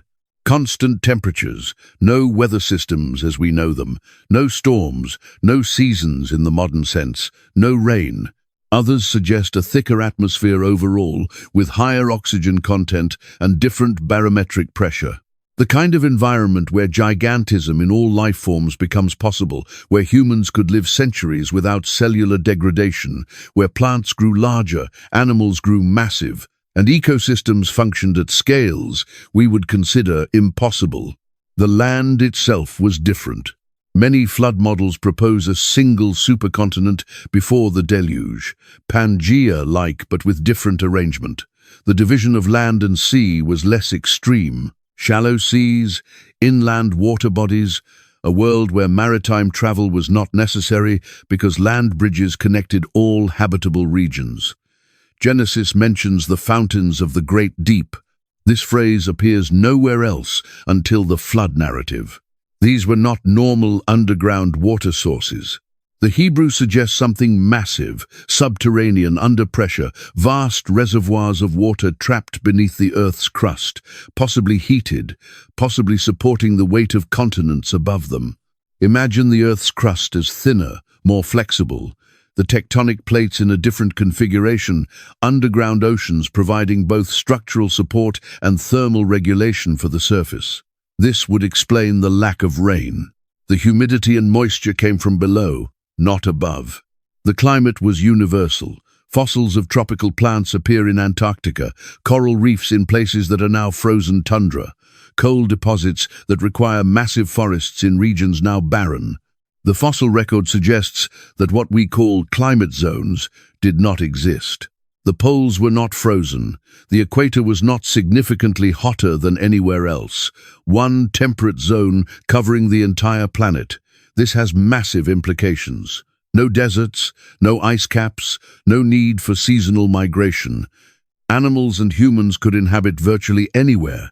The entire Earth was Eden, like in terms of habitability. The distinction between fertile and barren did not exist. Göbekli Tepe, in modern Anatolia, dates to around 9,500 BCE by conventional archaeology. Massive stone circles, arranged with astronomical precision.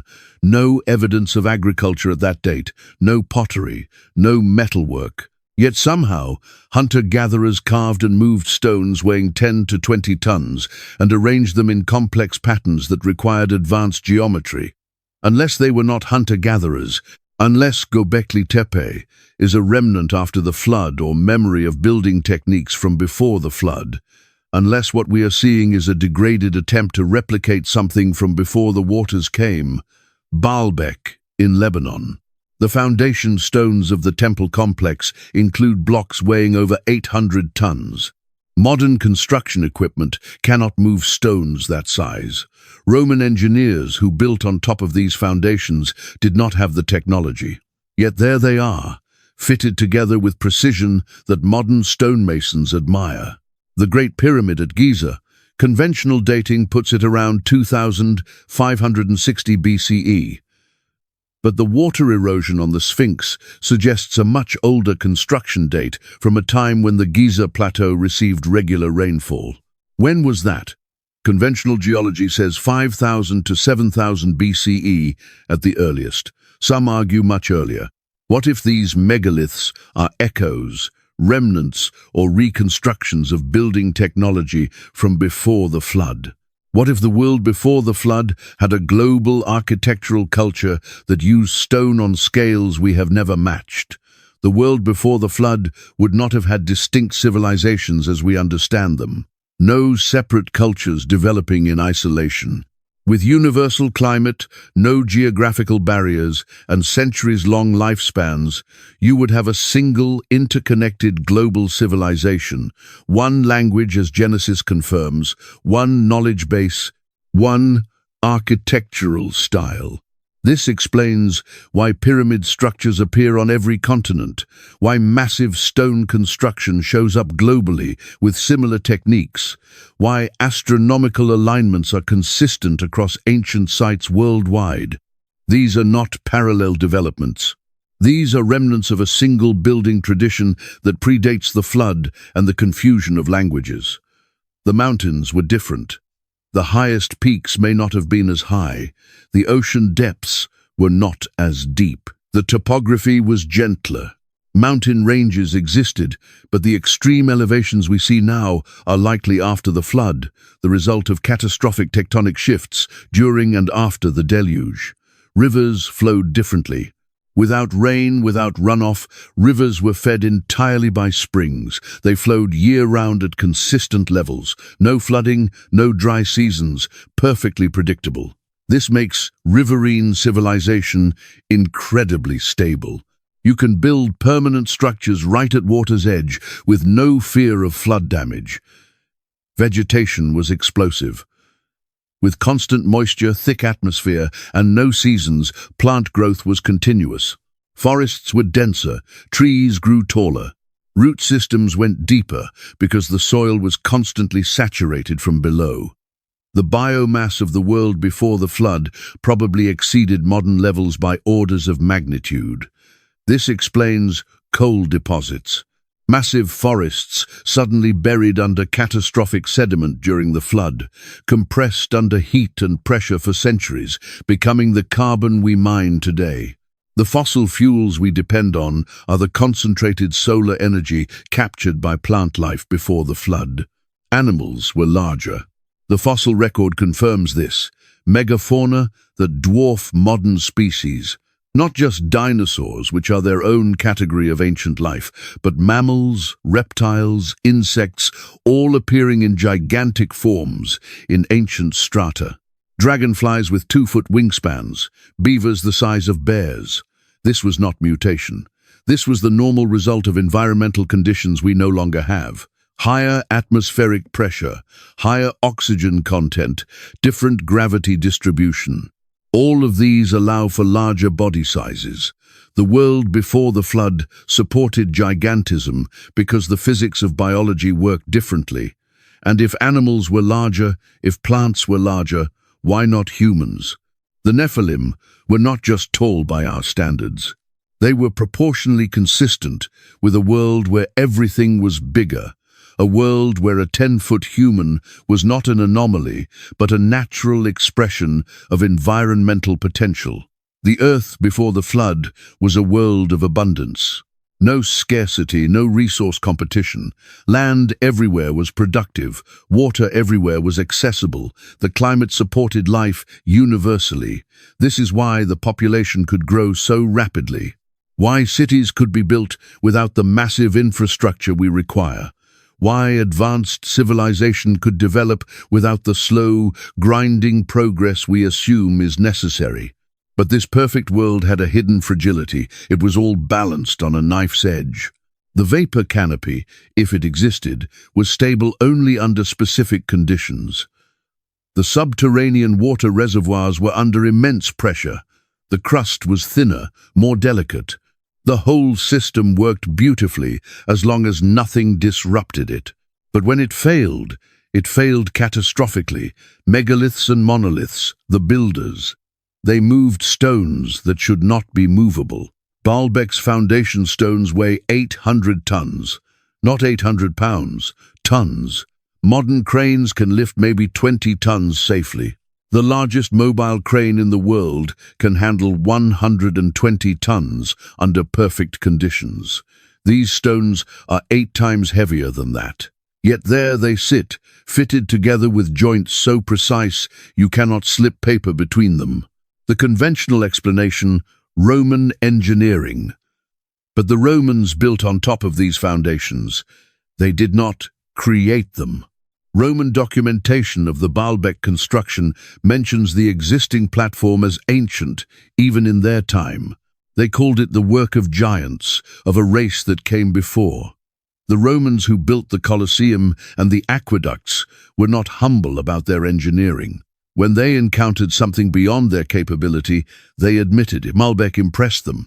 So who did build it? Göbekli Tepe predates agriculture. The official archaeological narrative says this site was built by hunter-gatherers around 9,500 BCE. Nomadic people with no permanent settlements somehow organized the labor to carve, transport, and erect stones weighing 10 to 20 tons. They arranged them in circles with astronomical alignments. They decorated them with sophisticated relief carvings of animals. Then they buried it deliberately, filled in the excavations, and covered the whole complex with earth. Why would hunter-gatherers do this? Why would they possess the organizational capacity, the technical knowledge, the artistic skill, and the sheer manpower to create something this complex only to bury it? Unless they were preserving something, hiding it, protecting knowledge from an approaching catastrophe, or unless they were trying to recreate something they remembered from before. The Egyptian pyramids demonstrate construction precision we struggle to replicate today. The Great Pyramid's base is level to within 15 millimeters across 230 meters, the sides aligned to true north with deviation of less than 1/15 of a degree. The blocks, weighing 2.5 tons on average, fit together so tightly that you cannot insert a blade between them. This is not primitive construction. This is advanced engineering. Conventional dating puts pyramid construction around 2500 BCE. But the water erosion on the Sphinx suggests a much earlier date. Geologists examining the weathering pattern say the erosion requires centuries of rainfall. The Giza Plateau has not received significant rainfall for 7,000 years minimum. If the Sphinx is older than that, then the dating of associated structures becomes questionable. And if it is older, who built it? The world before the flood had advantages we do not have. Longer lifespans meant knowledge accumulated in individuals rather than being passed down imperfectly through generations. A master builder who lived 900 years could oversee projects from conception to completion across centuries, could train generations of workers, could refine techniques through direct experience spanning what we would consider multiple lifetimes. One language meant no communication barriers. A building technique developed in one region could spread globally without translation errors, without cultural resistance, without the friction of competing systems. Knowledge was universal. Higher atmospheric pressure and different gravity potential could make heavy lifting easier, not defying physics, but operating under different physical constants. A world where the weight of stone was distributed differently, where leverage worked more efficiently, where human strength extended further. But there is another possibility mentioned in multiple ancient texts. Enoch describes the Watchers teaching mankind the arts of construction. Not just simple building, but sophisticated engineering, the cutting and shaping of stone, the moving of massive weights, the alignment of structures to celestial bodies. What if building before the flood was not purely human? What if the Nephilim, the hybrid offspring of the Watchers and human women, possessed capabilities we do not have? Strength that could move multi-ton blocks without machinery, height that made scaffolding less necessary, minds that could calculate astronomical alignments without instruments. What if the global megalithic culture we see remnants of worldwide is evidence of a civilization before the flood that combined human ingenuity with Nephilim capability and Watcher knowledge? This explains the uniformity. Why pyramid structures appear in Egypt, Mexico, Peru, China, and Indonesia. Why massive stone construction shows similar techniques across continents that supposedly never contacted each other. Why astronomical alignments are consistent worldwide. Because it was one civilization, one culture, one building tradition spread across the entire world before the flood. The flood destroyed that world. The waters buried the cities, scattered the stones, broke apart the continents. But some foundations survived. Some stones were too massive to be moved, even by a global deluge. Some structures were high enough, strong enough, or fortunate enough to endure. What we find today are the echoes, the strongest remnants, the pieces that could not be erased. And what did the survivors do? They tried to rebuild, they tried to remember, they tried to replicate what they had lost. Göbekli Tepe might be exactly that, an attempt after the flood to recreate the sacred sites of the old world. Built by survivors who remembered the temples and stone circles from before, who tried to rebuild them with diminished capability, degraded knowledge, and fewer resources. That is why it is sophisticated but not as refined as it could be, why it shows advanced understanding but not perfection, why it was eventually abandoned and buried, because the people who built it were working from memory of something better, something they could not quite achieve. The same pattern appears worldwide. Megalithic construction concentrated in the centuries immediately following conventional flood dates. A burst of massive stone building, then a decline, as if the generation that remembered was trying desperately to preserve something, and then the knowledge faded. The confusion of languages at Babel scattered humanity further, divided the single global culture into isolated groups. Each group carried fragments of knowledge from before the flood, but none had the complete picture. The building traditions diverged, techniques became localized, the global architectural network broke down, but the stones remain, testifying to a world that knew how to move them, speaking in the only language they have, the language of presence, of impossible weight in impossible places. The builders of the world before the flood left signatures in stone, because stone endures, because stone testifies when all other evidence washes away, because the megaliths themselves are the message. They say, "We were here, we were capable, we were more than you think." And they ask, what happened to us? The corruption of all flesh. The diagnosis appears in Genesis 6 like a pathology report. The earth was corrupt before God. The earth was filled with violence. Two statements, two different conditions. Corruption came first. Violence was the symptom. The Hebrew word for corrupt is shachath. It means ruined, spoiled, marred. It is the word you would use for meat that has gone bad, for water that has been contaminated, for something that has been fundamentally altered from its intended state. All flesh had corrupted its way upon the earth. All flesh. Not just humanity, not just the Nephilim. All flesh. This suggests corruption that went beyond moral failure, beyond human sin. This was biological corruption, genetic corruption, a pollution that affected every living creature. The Book of Enoch provides details Genesis only hints at. The Watchers did not just produce the Nephilim through human women. The text says they sinned against birds, against beasts, against reptiles, against fish. They corrupted all flesh. What does that mean practically? Genetic manipulation, hybridization, the mixing of kinds that were meant to remain separate. The texts describe creatures that should not exist. Chimeras, mixed species beings that were part human, part animal, part something else. The ancient world is filled with memories of these beings. The Egyptian gods, with animal heads and human bodies. The Mesopotamian demons, with lion bodies, eagle wings, and human faces. The Greek monsters, centaurs, minotaurs, sphinxes, harpies.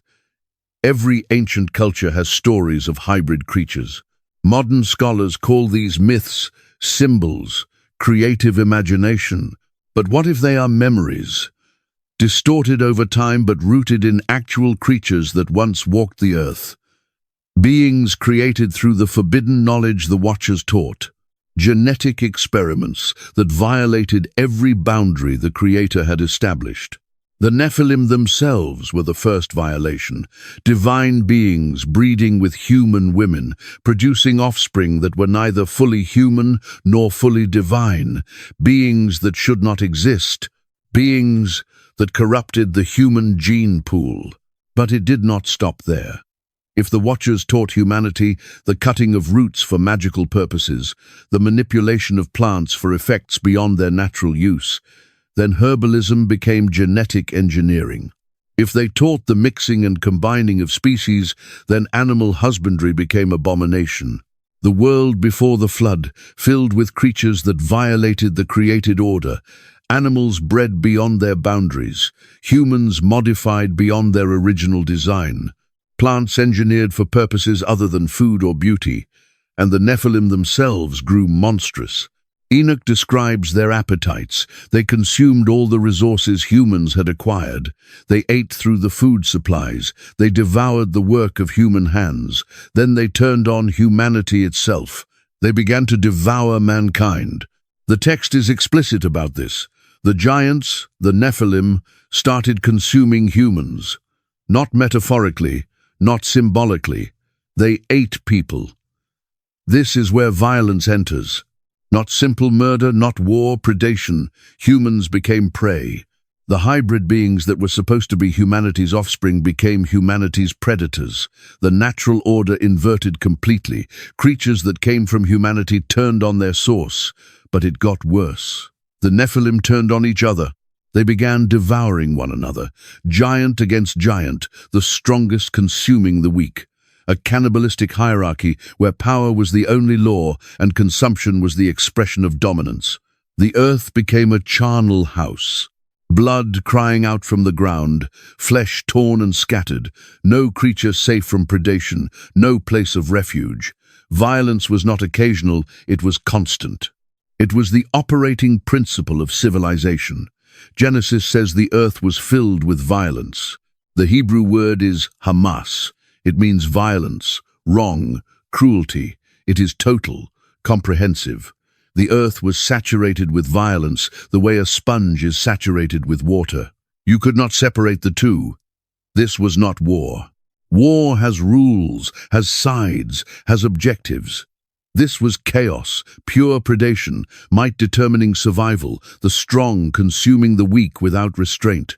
Humanity was caught in the middle, preyed upon by the Nephilim, surrounded by corrupted creatures, living in a world where the food chain had been fundamentally altered and humans were no longer at the top. But there is another layer to the corruption. The Watchers taught sorcery, taught the invocation of spiritual entities, taught how to open doors between the physical world and the spiritual realm. What happens when fallen angels teach humans how to summon demons? When the boundary between dimensions becomes permeable? When entities that were supposed to remain in the unseen realm start manifesting physically? The corruption was not just biological, it was spiritual. The earth became infested with beings that should not be there, spirits taking physical form, demons inhabiting corrupted flesh, the veil between worlds torn open. And humanity participated willingly, eagerly. The violence was not forced on them. They embraced it, learned from it, became efficient at it. The technologies the Watchers taught, the weapons and warfare, were employed with enthusiasm. Humanity did not resist the corruption. They accelerated it. This is the heartbreaking element of the narrative. Humanity was not innocent. They were not victims of superior beings forcing corruption upon them. They were willing participants, active agents of their own destruction. The daughters of men chose the sons of God. Human women looked at the Watchers and said yes, they wanted what the angels offered, wanted the power, the knowledge, the offspring that would be greater than merely human. Humanity chose forbidden knowledge over divine limitation, chose technological advancement over moral restraint, chose power over wisdom, and the result was a world drowning in blood before the water even came. Every imagination of the thoughts of human hearts was only evil continually. Genesis again. The corruption had become internal, not just external violence but internal wickedness. The human heart itself was corrupted. This is the condition that prompted the divine verdict. The Creator looked at what his creation had become, looked at the earth filled with violence, looked at the corruption of all flesh, looked at humanity turned predator, turned sorcerer, turned willing partner in cosmic rebellion. And he said, I will blot out man, whom I have created from the face of the land, man and animals and creeping things and birds of the heavens, for I am sorry that I have made them, not anger, grief. The Hebrew word suggests pain, sorrow, the kind of grief that comes from watching something precious become utterly ruined. The earth had become unredeemable. The corruption was too deep, too complete, too saturated through every level of creation. There was only one way to cleanse what had become utterly polluted: water. Lots of it. The divine council convenes. Heaven operates as a council. Scripture mentions this repeatedly. God stands in the divine assembly. He holds court among the gods. The divine beings who serve as his administrators, his messengers, his representatives in creation. Psalm 82 captures a moment in this council. God takes his place in the divine assembly. He judges among the gods. He rebukes them for unjust judgments, for showing partiality to the wicked, for failing to maintain justice on earth. These are not metaphors. Ancient Hebrew cosmology understood heaven as a structured realm with the Creator at the center, surrounded by tiers of divine beings with different roles and authorities. Seraphim, cherubim, archangels, angels, principalities, powers, authorities, and the sons of God, the Bene Elohim, divine beings assigned to nations, to regions, to specific responsibilities in the governance of creation. Some of them descended. They violated their assigned roles, abandoned their posts, corrupted humanity, and filled the earth with violence. Now the council convenes to address the crisis. The scene appears in fragments across multiple texts. Genesis gives the verdict. Enoch provides details of the sentence. Jude and Peter confirm the punishment. Together they paint a picture of divine judgment enacted through proper channels. God speaks to the council. My spirit shall not abide in man forever, for he is flesh. His days shall be 120 years. The lifespan limit, a reduction from centuries to barely over a century. Humanity's time was being shortened. The corruption that allowed the Nephilim to exist, that sustained their massive size and strength, was being wound down. But this was not just about human lifespan. This was about limiting the time available for corruption to spread further. 120 years until judgment. 120 years for Noah to build the ark. 120 years of warning. The sentence against the watchers was more severe. Enoch receives the message directly. He stands before the divine throne and hears the judgment. The watchers will be bound, thrown into darkness, cast into pits of rough, jagged stone in the wilderness. 19:5-7. They're going to stay locked up until that great day of judgment arrives. We're talking about specific names here, specific punishments. Azil, the one who brought the knowledge of warfare and cosmetics, he's going to be bound up and thrown into the desert, rocks piled on top of him, darkness covering everything. That's where he stays, until the final judgment, when he gets cast into the fire. The text doesn't mess around with vague language. These punishments aren't symbolic or metaphorical. The watchers end up imprisoned in actual, specific places. Tardes, what Peter refers to as the lowest pit, the deepest kind of prison you can imagine. But here's the question: what happens to their offspring? The Nephilim, well, the council reaches a verdict. They're going to die in the flood.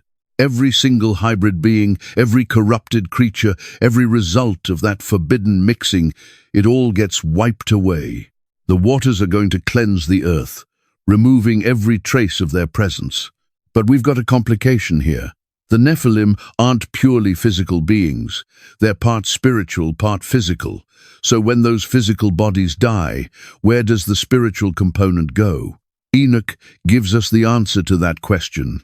The spirits of the giants become the demons that plague the earth. They're going to wander around without bodies, searching for flesh they can inhabit and corrupt. They become the source of spiritual oppression, of possession, of torment that runs through all of human history after this. The Nephilim die in the flood, yes, but those disembodied spirits, they stick around, trapped here on earth, unable to rise up to the heavenly realm, unable to find any kind of rest. They become these roaming, malevolent entities that plague humanity generation after generation after the deluge. This explains why exorcism becomes a necessity, why spiritual warfare shows up in every culture after the flood. The demons, they're not fallen angels. They're the disembodied spirits of the Nephilim, forever hunting for bodies to inhabit, forever trying to get back into physical form. The divine council's judgment deals with multiple levels of rebellion all at once. The watchers get locked up. The Nephilim get executed. Corrupted humanity receives 120 years to turn things around. The systems of violence and sorcery, they're going to be buried beneath the water, but there's one family that gets saved. Noah found favor in the eyes of the Lord. Genesis is very careful with how it phrases this. Noah was righteous. Noah was blameless in his generation. Noah walked with God. But there's another phrase in there. Noah was perfect in his generations. The Hebrew word is tamim. It means complete, whole, without any kind of blemish. It's the same word they used for sacrificial animals that had to be genetically pure, physically perfect, unblemished. When you apply it to Noah, it suggests something more than just moral righteousness. It's pointing to genetic purity, uncontaminated lineage. Noah's family line hadn't mixed with the Nephilim. His DNA remained uncorrupted. His descendants were going to be fully human. This is the reason Noah gets chosen. Not just because he's morally upright, although he is. Not just because he follows God, although he does. But because he represents the last genetically pure human bloodline. The last family whose children will be fully human, without any corruption from what the Watchers did. Through Noah, humanity gets to start over. Clean, uncorrupted, fully human, in the same way Adam was human. It's like hitting a genetic reset button. The Council's plan is thorough, comprehensive. Lock up the spiritual rebels. Execute their hybrid offspring. preserve the one pure bloodline, reset creation through a catastrophic flood, start fresh with a new covenant. But even in the judgment, there's mercy woven into it, 120 years. That's not a short amount of time. That's multiple generations passing. Time for humanity to watch Noah building this massive boat. Time to hear his warnings over and over. Time to observe how faithful he is. Time to turn away from all this and join him. Noah becomes a preacher of righteousness.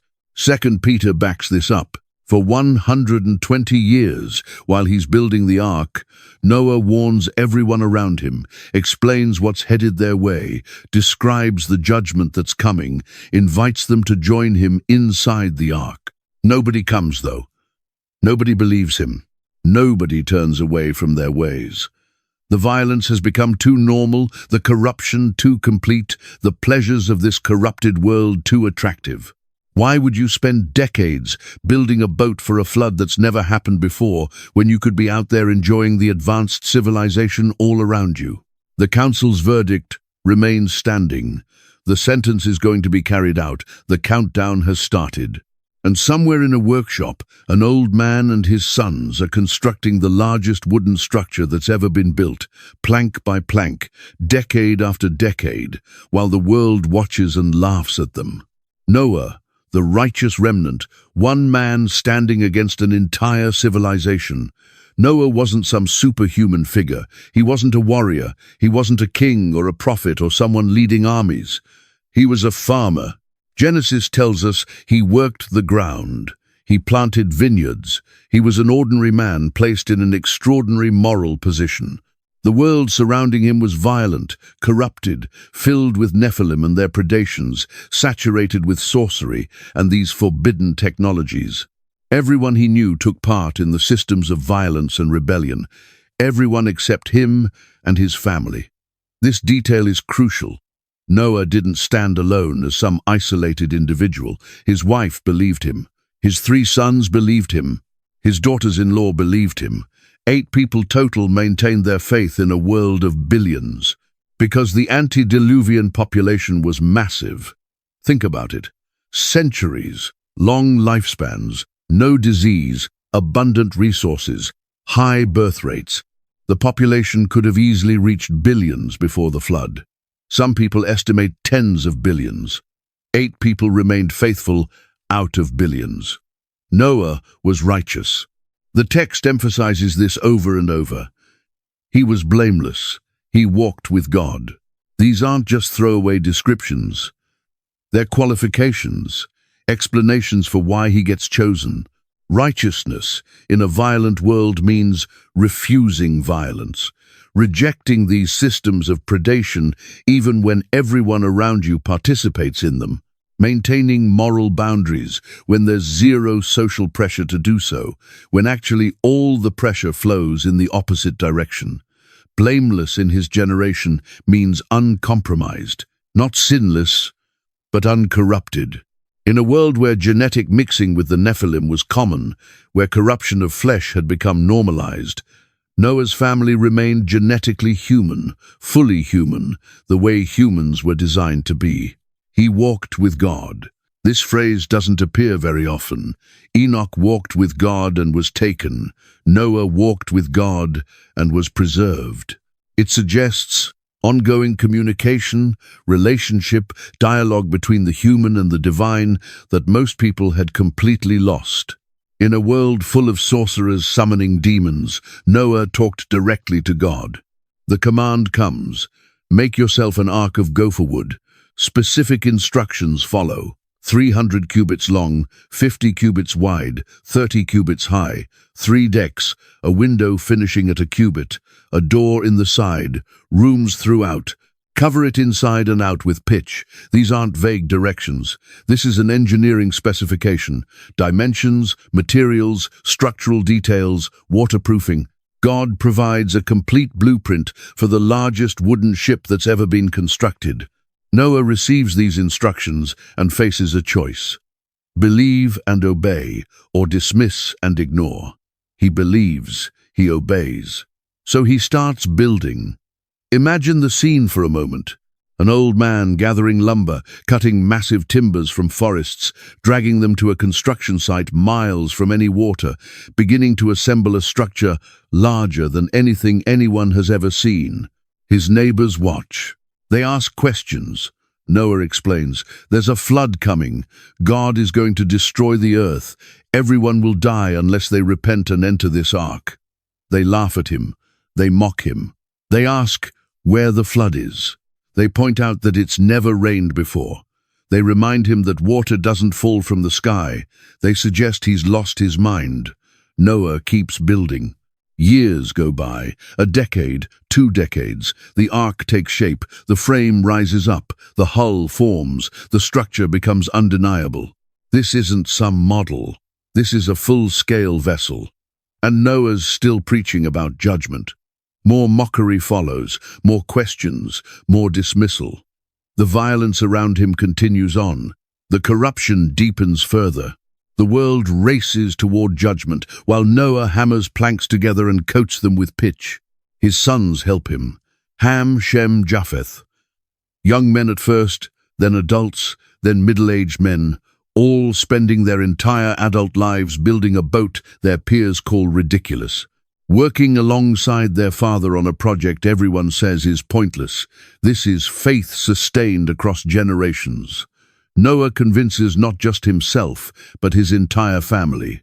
Gets them to invest their lives in a project that won't be validated until it's too late for anyone else to join in.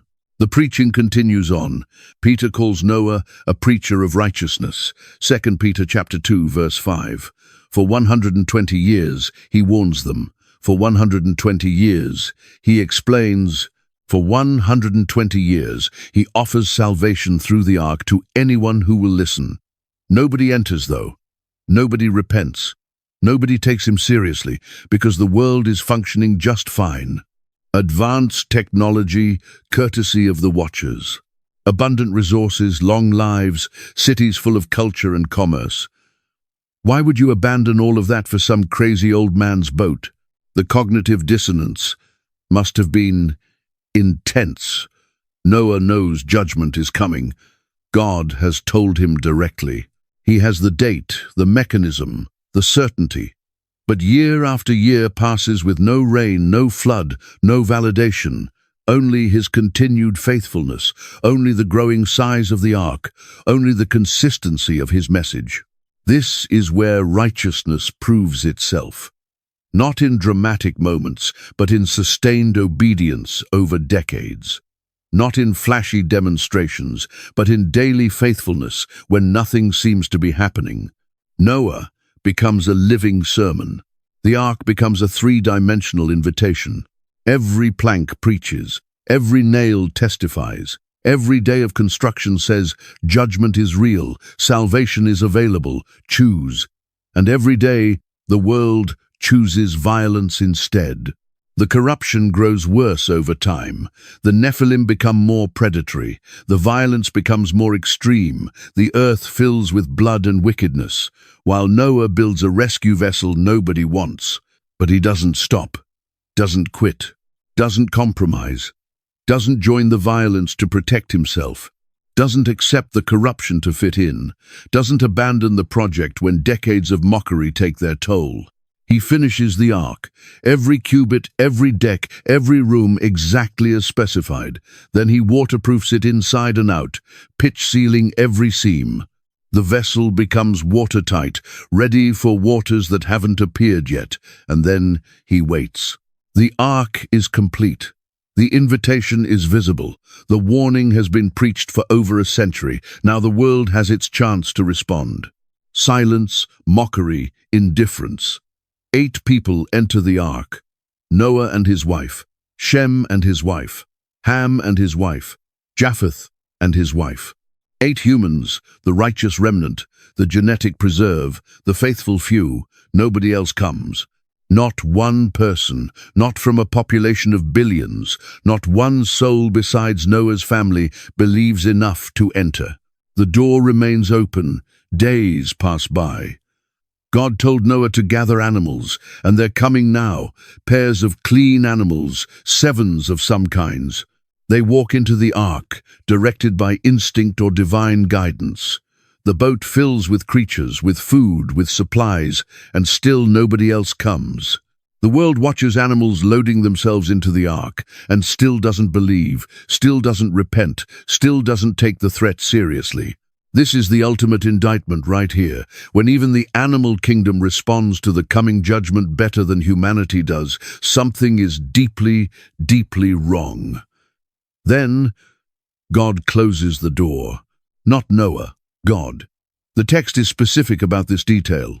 The Lord shut him in, the door seals, the last opportunity passes, the offer of salvation ends. And inside the ark, 8 people wait in darkness, surrounded by animals, listening to the sounds of a doomed world outside. Righteous, blameless, faithful, preserved. The remnant through which humanity will begin again. The ark, a floating sanctuary. The dimensions matter here. 300 cubits long, 50 cubits wide, 30 cubits high. Using the standard cubit of 18 inches, that's 450 feet long, 75 feet wide, 45 feet high. For context, that's larger than a football field, taller than a 4-story building. This isn't a boat in any traditional sense. The Hebrew word is tabah, used only for Noah's Ark and the basket that held baby Moses. It doesn't mean ship.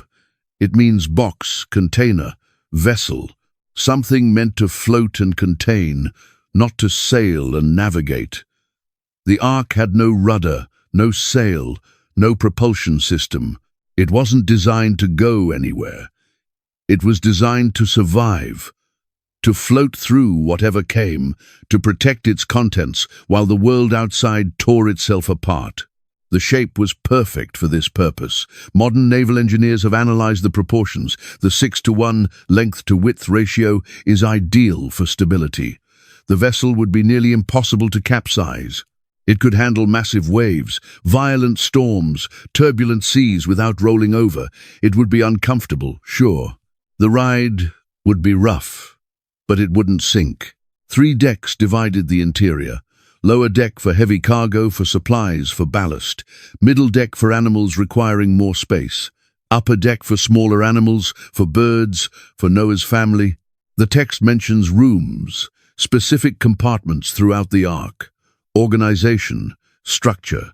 This wasn't some chaotic heap of animals. This was a carefully designed system for housing thousands of species in a single vessel for over a year. The window finished at a cubit. Scholars debate what this means exactly. Some suggest a small opening near the roofline, a cubit high, running the length of the ark. Others propose a single cubit square window. Either way, minimal light, minimal ventilation. The ark was a closed system, sealed against the waters, relying on whatever air circulation that single opening provided. Pitch, inside and out. Total waterproofing. The Hebrew word for pitch is kofar, which also means atonement, covering. The ark was covered with a substance that protected and sealed, the same concept as atonement covering sin. This isn't coincidence. The ark itself becomes a type, a symbol of salvation. Just as the ark protected from the waters of judgment, just as its covering sealed out death, so atonement covers humanity from divine judgment. The ark preaches the gospel before the gospel exists. But it's also functional, practical. Pitch seals wood, makes it watertight, prevents rot. The ark needed to survive over a year floating in water. The pitch ensured structural integrity while waves and water battered it constantly. The ark was a floating temple. Scholars notice the parallels to the tabernacle. 3 divisions in the ark. 3 courts in the temple, specific dimensions given by God, precise construction according to divine blueprint. A door in the side, just as the temple would have. The ark separated clean from unclean. Inside was life and preservation. Outside was judgment and annihilation. The ark was the only place of salvation, the only refuge from the coming waters. Just as the temple would become the only place where atonement could be made, where sacrifice could be offered, where God dwelt among his people. Inside the ark, Noah maintains worship, offers prayers, keeps faith alive in the darkness. The vessel becomes a mobile sanctuary where the presence of God remains even as the world outside is destroyed. The animals arrive in pairs. Genesis is specific about this detail. Pairs of unclean animals, 7 pairs of clean animals, birds in sevens. They come to Noah. He doesn't hunt them or trap them. They walk to the ark and enter on their own. This is supernatural. Animals that would normally avoid each other, that would prey on each other, walking peacefully side by side into the vessel. Lions next to lambs, wolves beside deer. Every instinct suspended by divine command. Inside the ark, they remain calm. Confined for over a year in close quarters. They don't attack each other, don't panic, don't riot. Something sustains them beyond natural behavior. Whether divine sedation, altered instinct, or miraculous peace, the animals survived the voyage without destroying each other or the ark. The food storage was massive in scale, enough to feed Noah's family for a year, enough to feed thousands of animals for a year. Grain, dried fruits, preserved meats, whatever diet each species required. The logistics were enormous. The lower deck must have been primarily storage, packed floor to ceiling with provisions. Water collection was necessary. The ark had a window, which means rain could be collected. The roof would channel water to containers, fresh water for drinking, for the animals, for cleaning, a closed system that had to be managed carefully. Waste management was critical. 8 people and thousands of animals produce waste. Some scholars suggest the ark had waste chutes, openings in the bottom deck that allowed refuse to fall into the waters below. Others proposed composting systems, organized collection and storage until it could be disposed of. Either way, Noah's family spent much of that year doing sanitation work. The ark wasn't comfortable. It was dark except for the light through the single window. It was noisy, thousands of animals in confined space. It smelled, despite best efforts at cleaning. It was cramped, despite the size. 8 people shared space with representative samples of all terrestrial life. But it was safe. Outside, the world was drowning. Inside, life persisted. The ark became the only dry place on Earth, the only location where breathing didn't require being underwater, the only refuge from total annihilation. The symbolism extends beyond the immediate situation. The ark represents salvation through narrow means. Only one door, only one vessel, only one way to escape judgment. You either enter the ark or you perish. No third option, no alternative salvation, no multiple paths. This becomes the pattern for all divine salvation. Narrow path, single door, specific means. Later, Jesus will say he is the door, the only way to the Father. He's referencing this pattern. The ark established the principle. God provides one way of salvation, and that way is sufficient but exclusive. Then, the ark also represents God's provision. Noah didn't design it, God did. Noah couldn't have known the dimensions needed, the materials required, the structure necessary, but God knew. God provided the blueprint. Noah's job was obedience, construction, and trust. Humanity doesn't save itself. Humanity receives salvation as a gift, follows the instructions, and enters through the provided means. The ark taught this before Sinai, before the prophets, before Christ. For 120 years, the ark sat on dry ground, a massive, ungainly structure miles from water, a testament to either faith or insanity. The world passed judgment, insanity. History passed judgment, faith. And when the waters came, the world discovered what the righteous already knew. The crazy old man was right. The ridiculous boat was necessary. The years of mockery were the world's last chance. The ark floated exactly as designed, exactly as promised. While every other structure on earth was torn apart by the flood, while cities crumbled and mountains were buried, the ark rode the waves. Inside, 8 people and countless animals survived, protected by layers of wood and pitch, sealed by a door God closed, preserved through judgment by a vessel God designed. The ark wasn't just a boat, it was a statement, a declaration, a physical manifestation of the principle that would echo through all of Scripture. God judges the world, but he provides salvation for those who trust him. One door, one ark, one way through the waters. And 8 people who believed when billions didn't. The last days of the old world. The sky hasn't changed in weeks. Noah watches it every morning, looking for the first signs. The animals have all entered. The provisions are stored. The door stands open. The ark is ready. But the world keeps turning. Markets operate. Cities bustle. Violence continues on.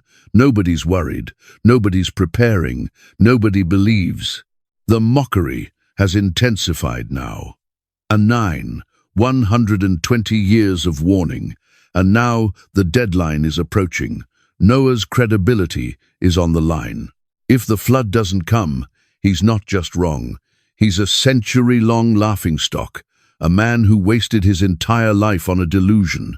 His neighbors point this out daily with increasing amusement. Where's your flood, old man? The sky is clear. The ground is dry. Nothing's changed. Nothing's going to change. But no one knows what they don't. The 120 years are nearly over. The countdown has reached its end. The divine patience has reached its limit. Judgment is measured in days now, not years. Somewhere in the unseen realm, the watchers are being bound. Enoch described this. The archangel Michael receives orders.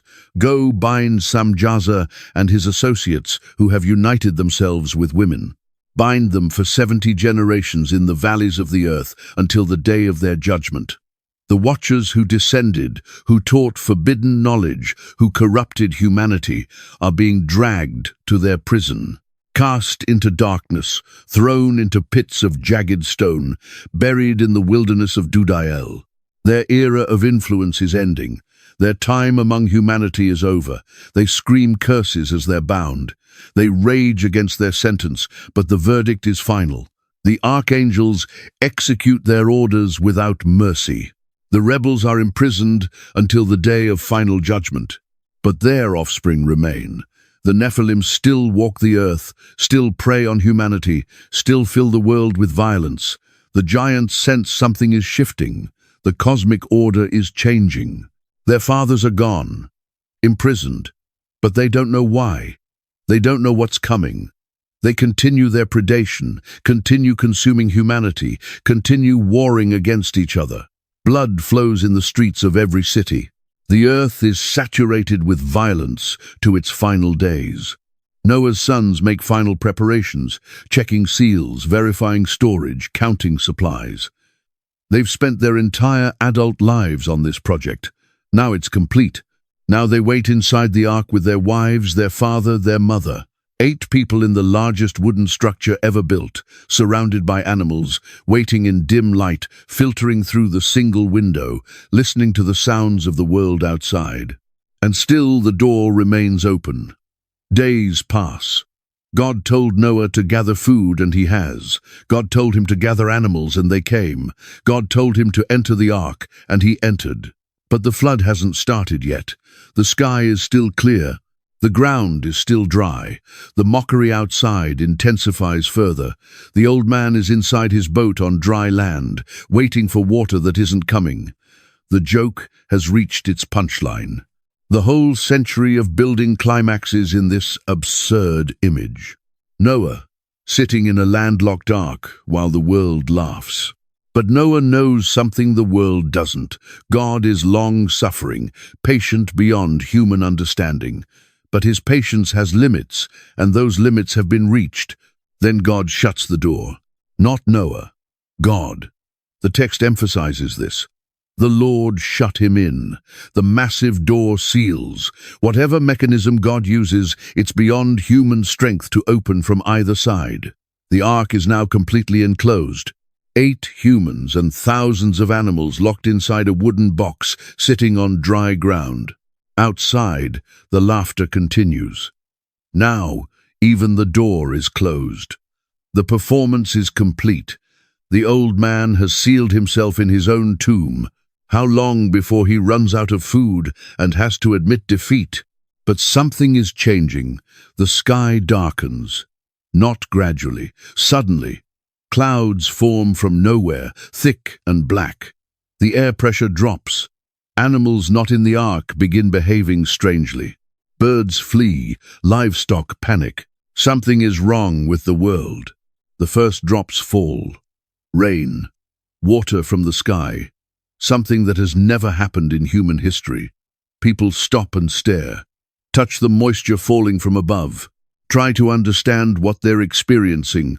More drops, faster, harder. Within minutes, it's a downpour. Within an hour, it's a deluge.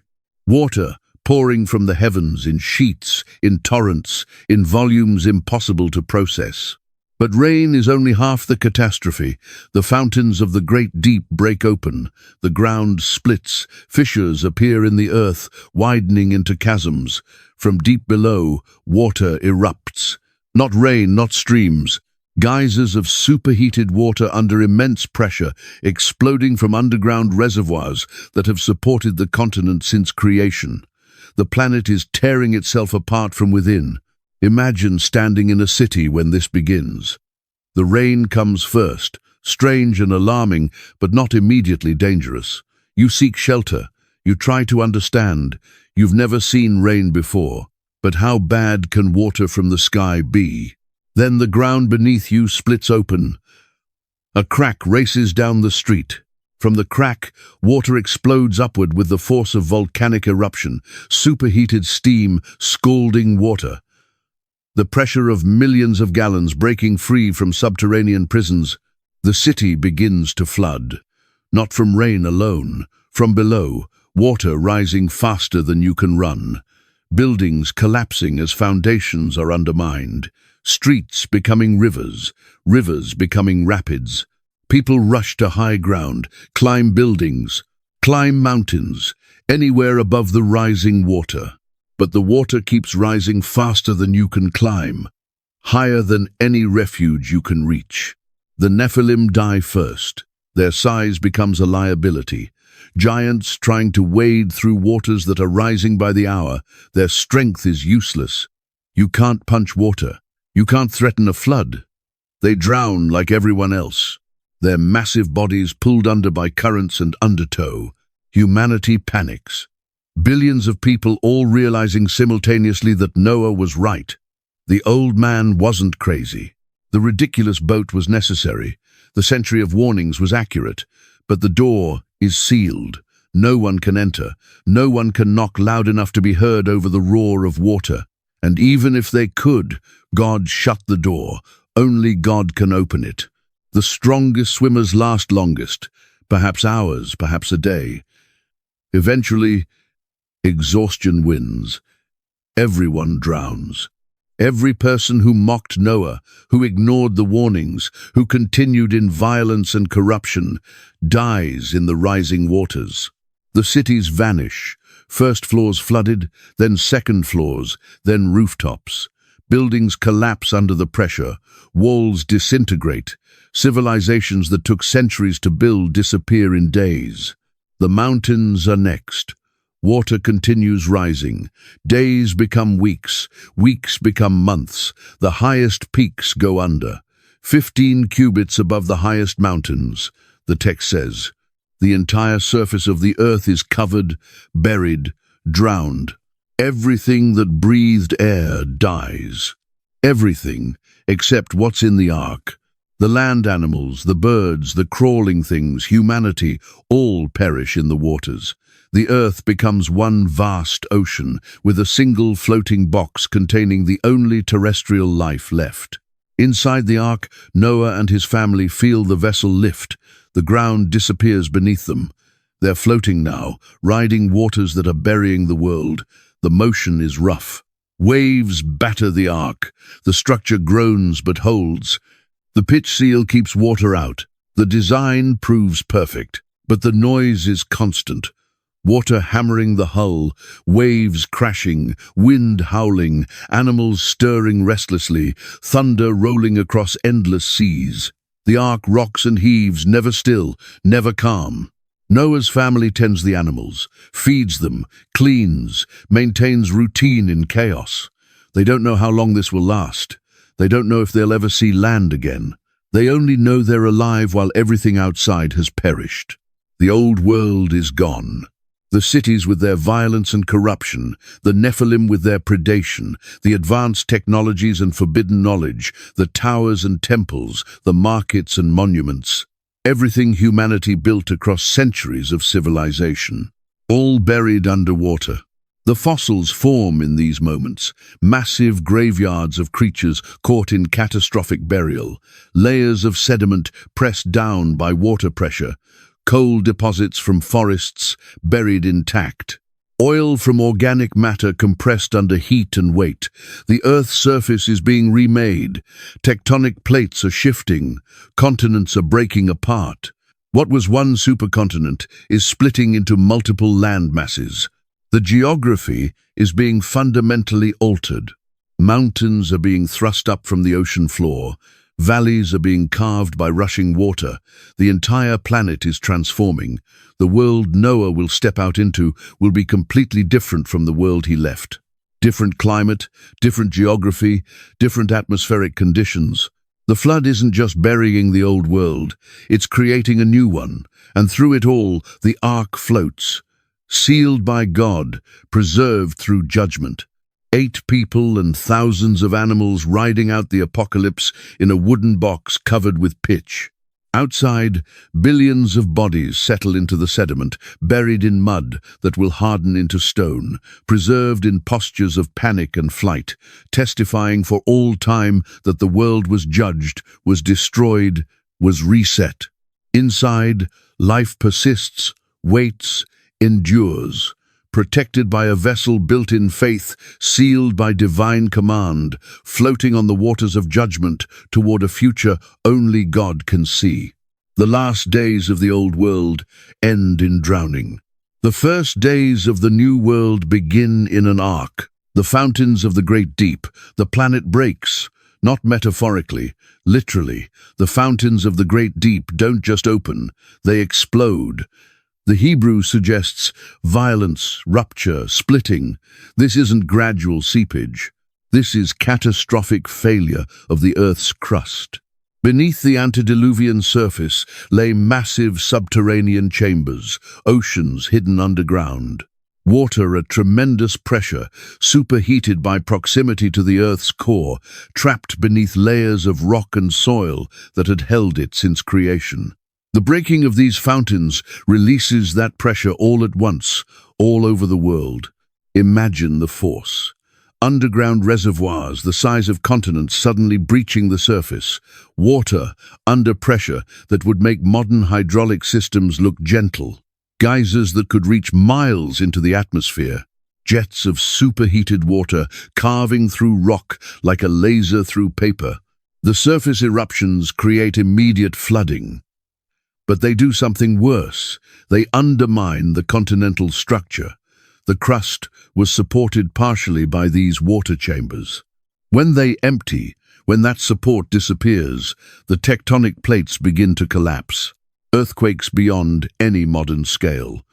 Not a single epicenter, thousands of epicenters simultaneously. The entire planet shaking as its surface structure fails. Faults opening, plates sliding, continents beginning to separate. The single land mass of the antediluvian world starts breaking apart. Cracks race across the surface. What was one supercontinent becomes multiple fragments. The Earth is literally tearing itself into pieces. And through every crack, more water, more pressure, more explosive force. The subterranean oceans are emptying into the surface world, adding to the water falling from the sky, combining into a flood of truly global proportions. The hydroplate theory attempts to model this. It proposes that the pre-flood Earth had a layer of water beneath the crust, possibly several miles deep. The crust itself was thinner, supported by this subterranean ocean. When the fountains broke, the water escaped with such force that it launched material into space. Some of this material became comets, asteroids, objects now orbiting in the solar system that originated from Earth. Whether that specific model is accurate or not, the evidence points to catastrophic subterranean water release. The scale required to flood the entire planet in 40 days demands more than rain. Demands fountains under pressure. Demands planetary-scale hydraulic catastrophe. The sediment patterns support this. Rapid burial, layers formed in sequence without time for weathering between them.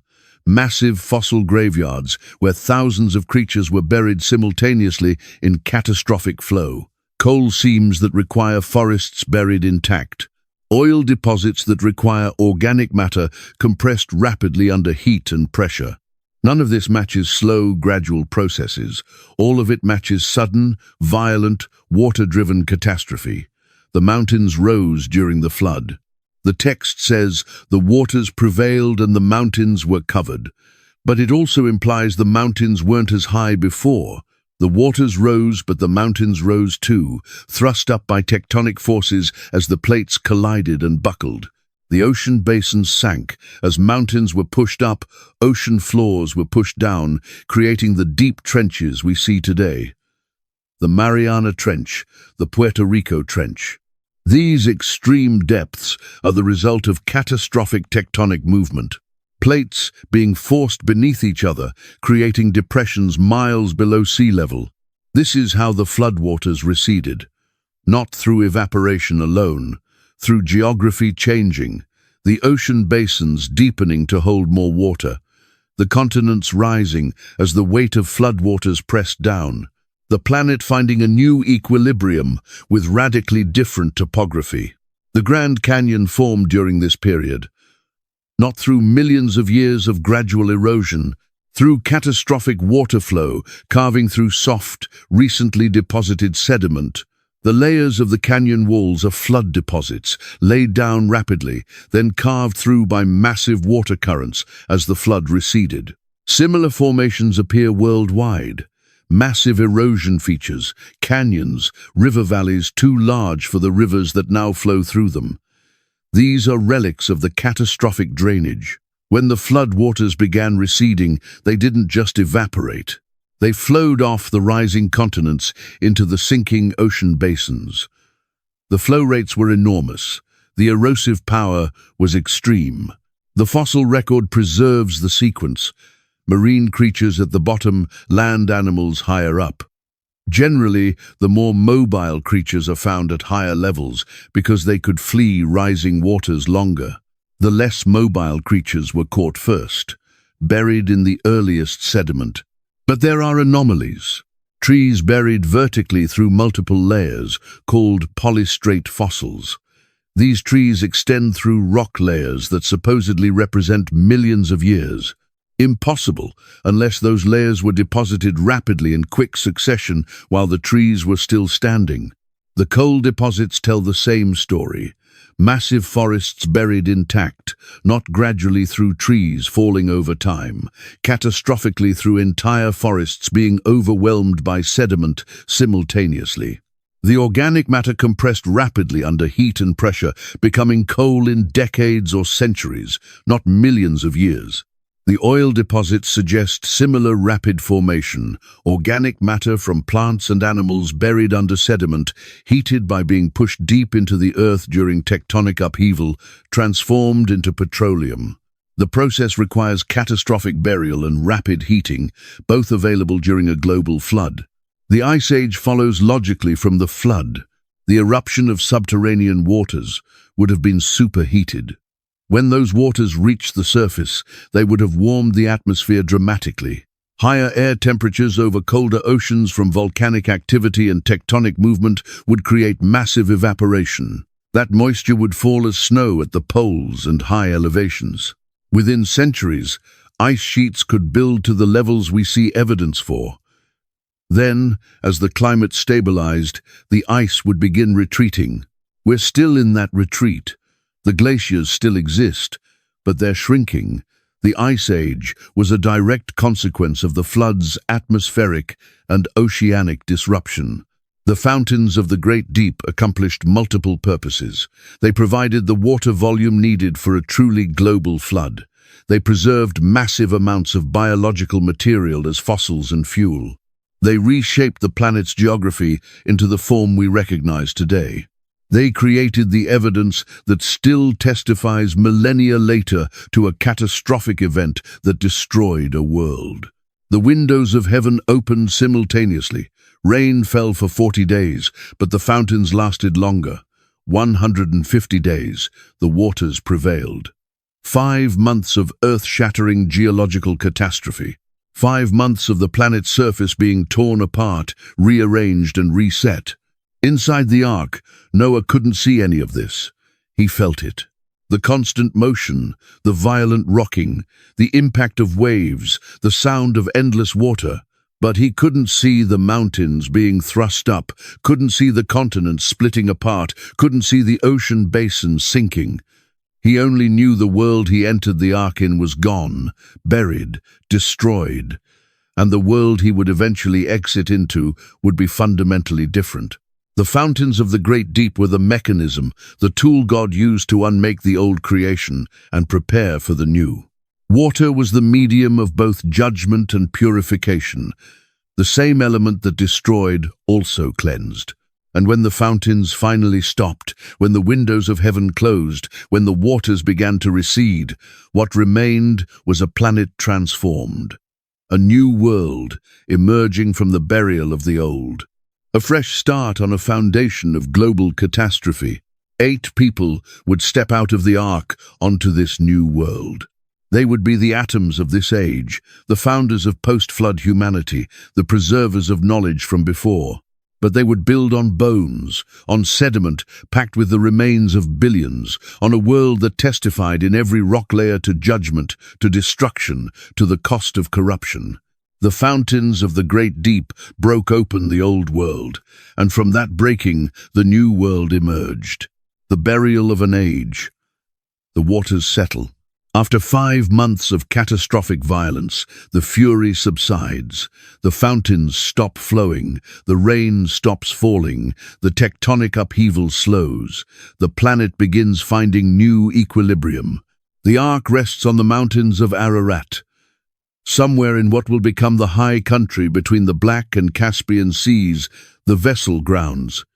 It doesn't crash. It settles gently, precisely onto a mountain peak that has newly risen from the floodwaters. Noah and his family feel the change immediately. After months of constant motion, the ark is still. They're no longer floating. They've made landfall. But they can't see anything. The door is sealed. The window is small. They know they're grounded, but they don't know where or on what. The waters recede slowly. Genesis tracks the timeline carefully. The ark grounded in the 7th month. The mountain tops became visible in the 10th month. 3 more months before Noah sees peaks emerging from the endless ocean that has covered the earth. He sends out a raven first. It flies back and forth, finding no place to land. The waters still cover everything except the mountains immediately around the ark. The raven can fly for hours, but there's nowhere to perch, nowhere to rest. It returns to the ark. Then Noah sends a dove. It also finds nothing, returns to the ark. Noah waits 7 days and sends the dove again. This time it returns with an olive leaf, freshly plucked. Somewhere vegetation is growing. Somewhere dry land has appeared with established plant life. 7 more days. The dove goes out and doesn't return. It's found a place to nest. The world is drying, becoming habitable again. But Noah doesn't exit immediately. He waits for the command. God sealed the door. Only God will open it. Noah has learned patience over 120 years of preparation and 1 year in the ark. He can wait a bit longer. Finally, the command comes. Go out of the ark. Bring out every living thing. Let them swarm on the earth and be fruitful and multiply. The door opens. Sunlight floods in for the first time in over a year. Noah sees the horizon. breathes air not filtered through wood and pitch, feels direct sunlight on his face. And he sees a world that's completely alien. The geography is unrecognizable. Where there was one landmass, there are now several. Where there were gentle slopes, there are now jagged mountains. The highest peaks are higher. The valleys are deeper. The rivers flow in new channels through new landscapes. The climate is different. Rain has become normal. Weather patterns exist. Seasons are emerging. The protective vapor canopy, if it existed, is gone. The planet is exposed to direct solar radiation in ways it wasn't before. The vegetation is different. Some plants survived as seeds in the ark. Others survived in floating debris. But the lush global forests of the antediluvian world are gone. The new plant life is adapted to the new climate. Smaller, more regionalized, less universal. Noah builds an altar. His first act in the new world is worship. He takes clean animals and birds and offers burnt offerings. The smoke rises. The sacrifice acknowledges that survival wasn't automatic, that preservation was divine grace, that the new world is a gift. God smells the offering and makes a promise. Never again will I curse the ground because of humanity. Never again will I strike down every living creature. As long as earth endures seed time and harvest, cold and heat, summer and winter, day and night will never cease. The covenant, the guarantee. Judgment of that magnitude will not be repeated. The seasons are established. The cycles are set. The new world order is confirmed. But there's a sobering reality beneath the promise. God says he won't destroy again. Not because humanity has improved, but despite the fact that the human heart remains inclined toward evil from childhood. The flood didn't fix human nature. It removed the corruption, preserved the righteous, but it didn't change the fundamental problem of sin. Noah and his family exit into a cemetery. Beneath their feet, under layers of sediment and rock, lie billions of bodies. The entire antediluvian population, the Nephilim, the corrupted creatures, the cities and civilizations, all buried, fossilized, preserved in stone as testimony to judgment. Every coal deposit is a forest that died in the flood. Every oil reserve is organic matter compressed by catastrophic burial. Every fossil is a creature that drowned. Every sedimentary layer is a tombstone. The entire planet is a mass grave. The new world is built on the bones of the old. Noah plants his vineyard in soil enriched by the decay of billions. Every seed he plants grows in ground that holds the remains of the world that rejected God's warnings. The very fertility of the post-flood earth comes from the organic matter of the antediluvian dead. This is the burden Noah carries. He survived when everyone else perished. He was right when billions were wrong. He endured mockery for 120 years and was vindicated through the complete destruction of everyone who mocked him. There's no satisfaction in this vindication, only grief, only the weight of being the remnant, only the knowledge that he walks on the grave of everyone he knew besides his immediate family. His sons begin having children. Shem, Ham, and Japheth become the fathers of all post-flood humanity. Every person alive today descends from these three men. The entire human race bottlenecked through 8 people in an ark, then expanded again from 3 genetic lines. The knowledge from before is preserved fragmentarily. Noah carries memories of the antediluvian world. His sons learned from him, but they didn't see it themselves. They were born shortly before the flood.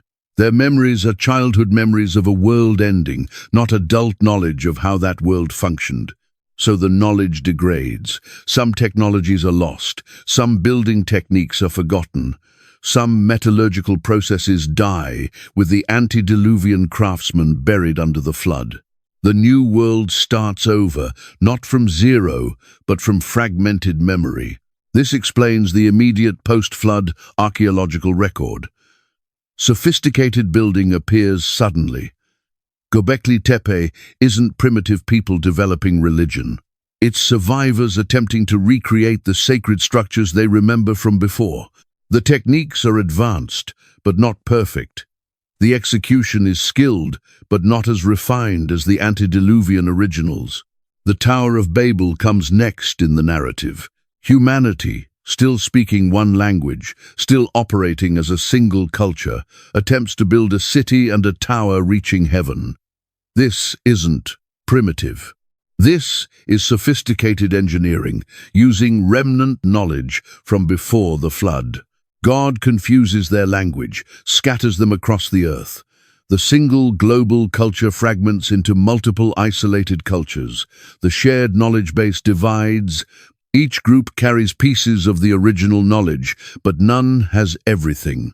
This is why similar myths appear in disconnected cultures, why flood stories are universal, why giant stories are global, why ancient building techniques are consistent across continents. Because they're all remembering the same events, all preserving fragments of the same antediluvian knowledge. The flood was a reset button, not to zero but to a specific known state. Noah, his family, the animals, the seed stock, the basic knowledge. From this foundation, humanity would rebuild. But the world they rebuilt in would be harder, shorter lifespans, harsher climate, more limited resources. The new earth was beautiful but scarred, productive but marked, alive but haunted by the ghosts of the world that came before. Every ancient civilization has its golden age myth, a time when humanity lived longer, knew more, built better, when giants walked the earth and gods mingled with men, when knowledge was universal and life was abundant. They're remembering the antediluvian age, the world before the flood, the civilization that achieved heights we're still trying to reach, the age when humanity possessed knowledge that was lost, power that was buried, and potential that was drowned. The flood ended that age, buried it under miles of sediment, turned it into fossil fuel, compressed it into coal and oil, transformed it into the energy we now extract from ancient organic matter. We power our modern world with the remains of the world that came before. Drive cars on fuel made from antediluvian forests. Generate electricity from coal that was living wood when Noah was building the ark. Our civilization literally runs on the buried bodies of the previous age. The irony is profound. The world that rejected God's warning, that mocked Noah's ark, that filled itself with violence and corruption, now fuels the world of their descendants. The age that ended in judgment provides the energy for the age that followed. 8 people survived.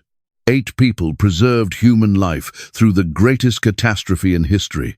8 people saw the complete destruction of everything they'd known and stepped out into a world reborn.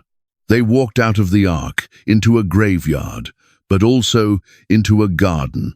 A new beginning, a second chance, a world washed clean, waiting to be filled again with human life and culture. The age of giants was over. The age of the Nephilim was buried. The age of the Watcher's influence was ended. The antediluvian civilization was gone, preserved only in fragmentary memories and compressed fossils. A new age had begun, shorter, harder, smaller in every way, but human. Purely human, without the corruption, without the forbidden mixing, without the genetic pollution. Noah stepped off the ark into that new age. The last man who remembered the old world, the first man of the new, the survivor, the preacher who was right, the builder who preserved life through judgment. And beneath his feet, buried in stone, lay the entire story of the age that came before, the age when giants and men built the earth. The age that ended when the fountains of the great deep broke open and the world drowned. The antediluvian age, buried, finished, judged, but never forgotten. Because the rocks still testify, the fossils still preach, the coal and oil still witness. The earth itself remembers the age that was, the judgment that came, and the remnant that survived. 8 people in an ark, one world buried, one world reborn. And the story continues.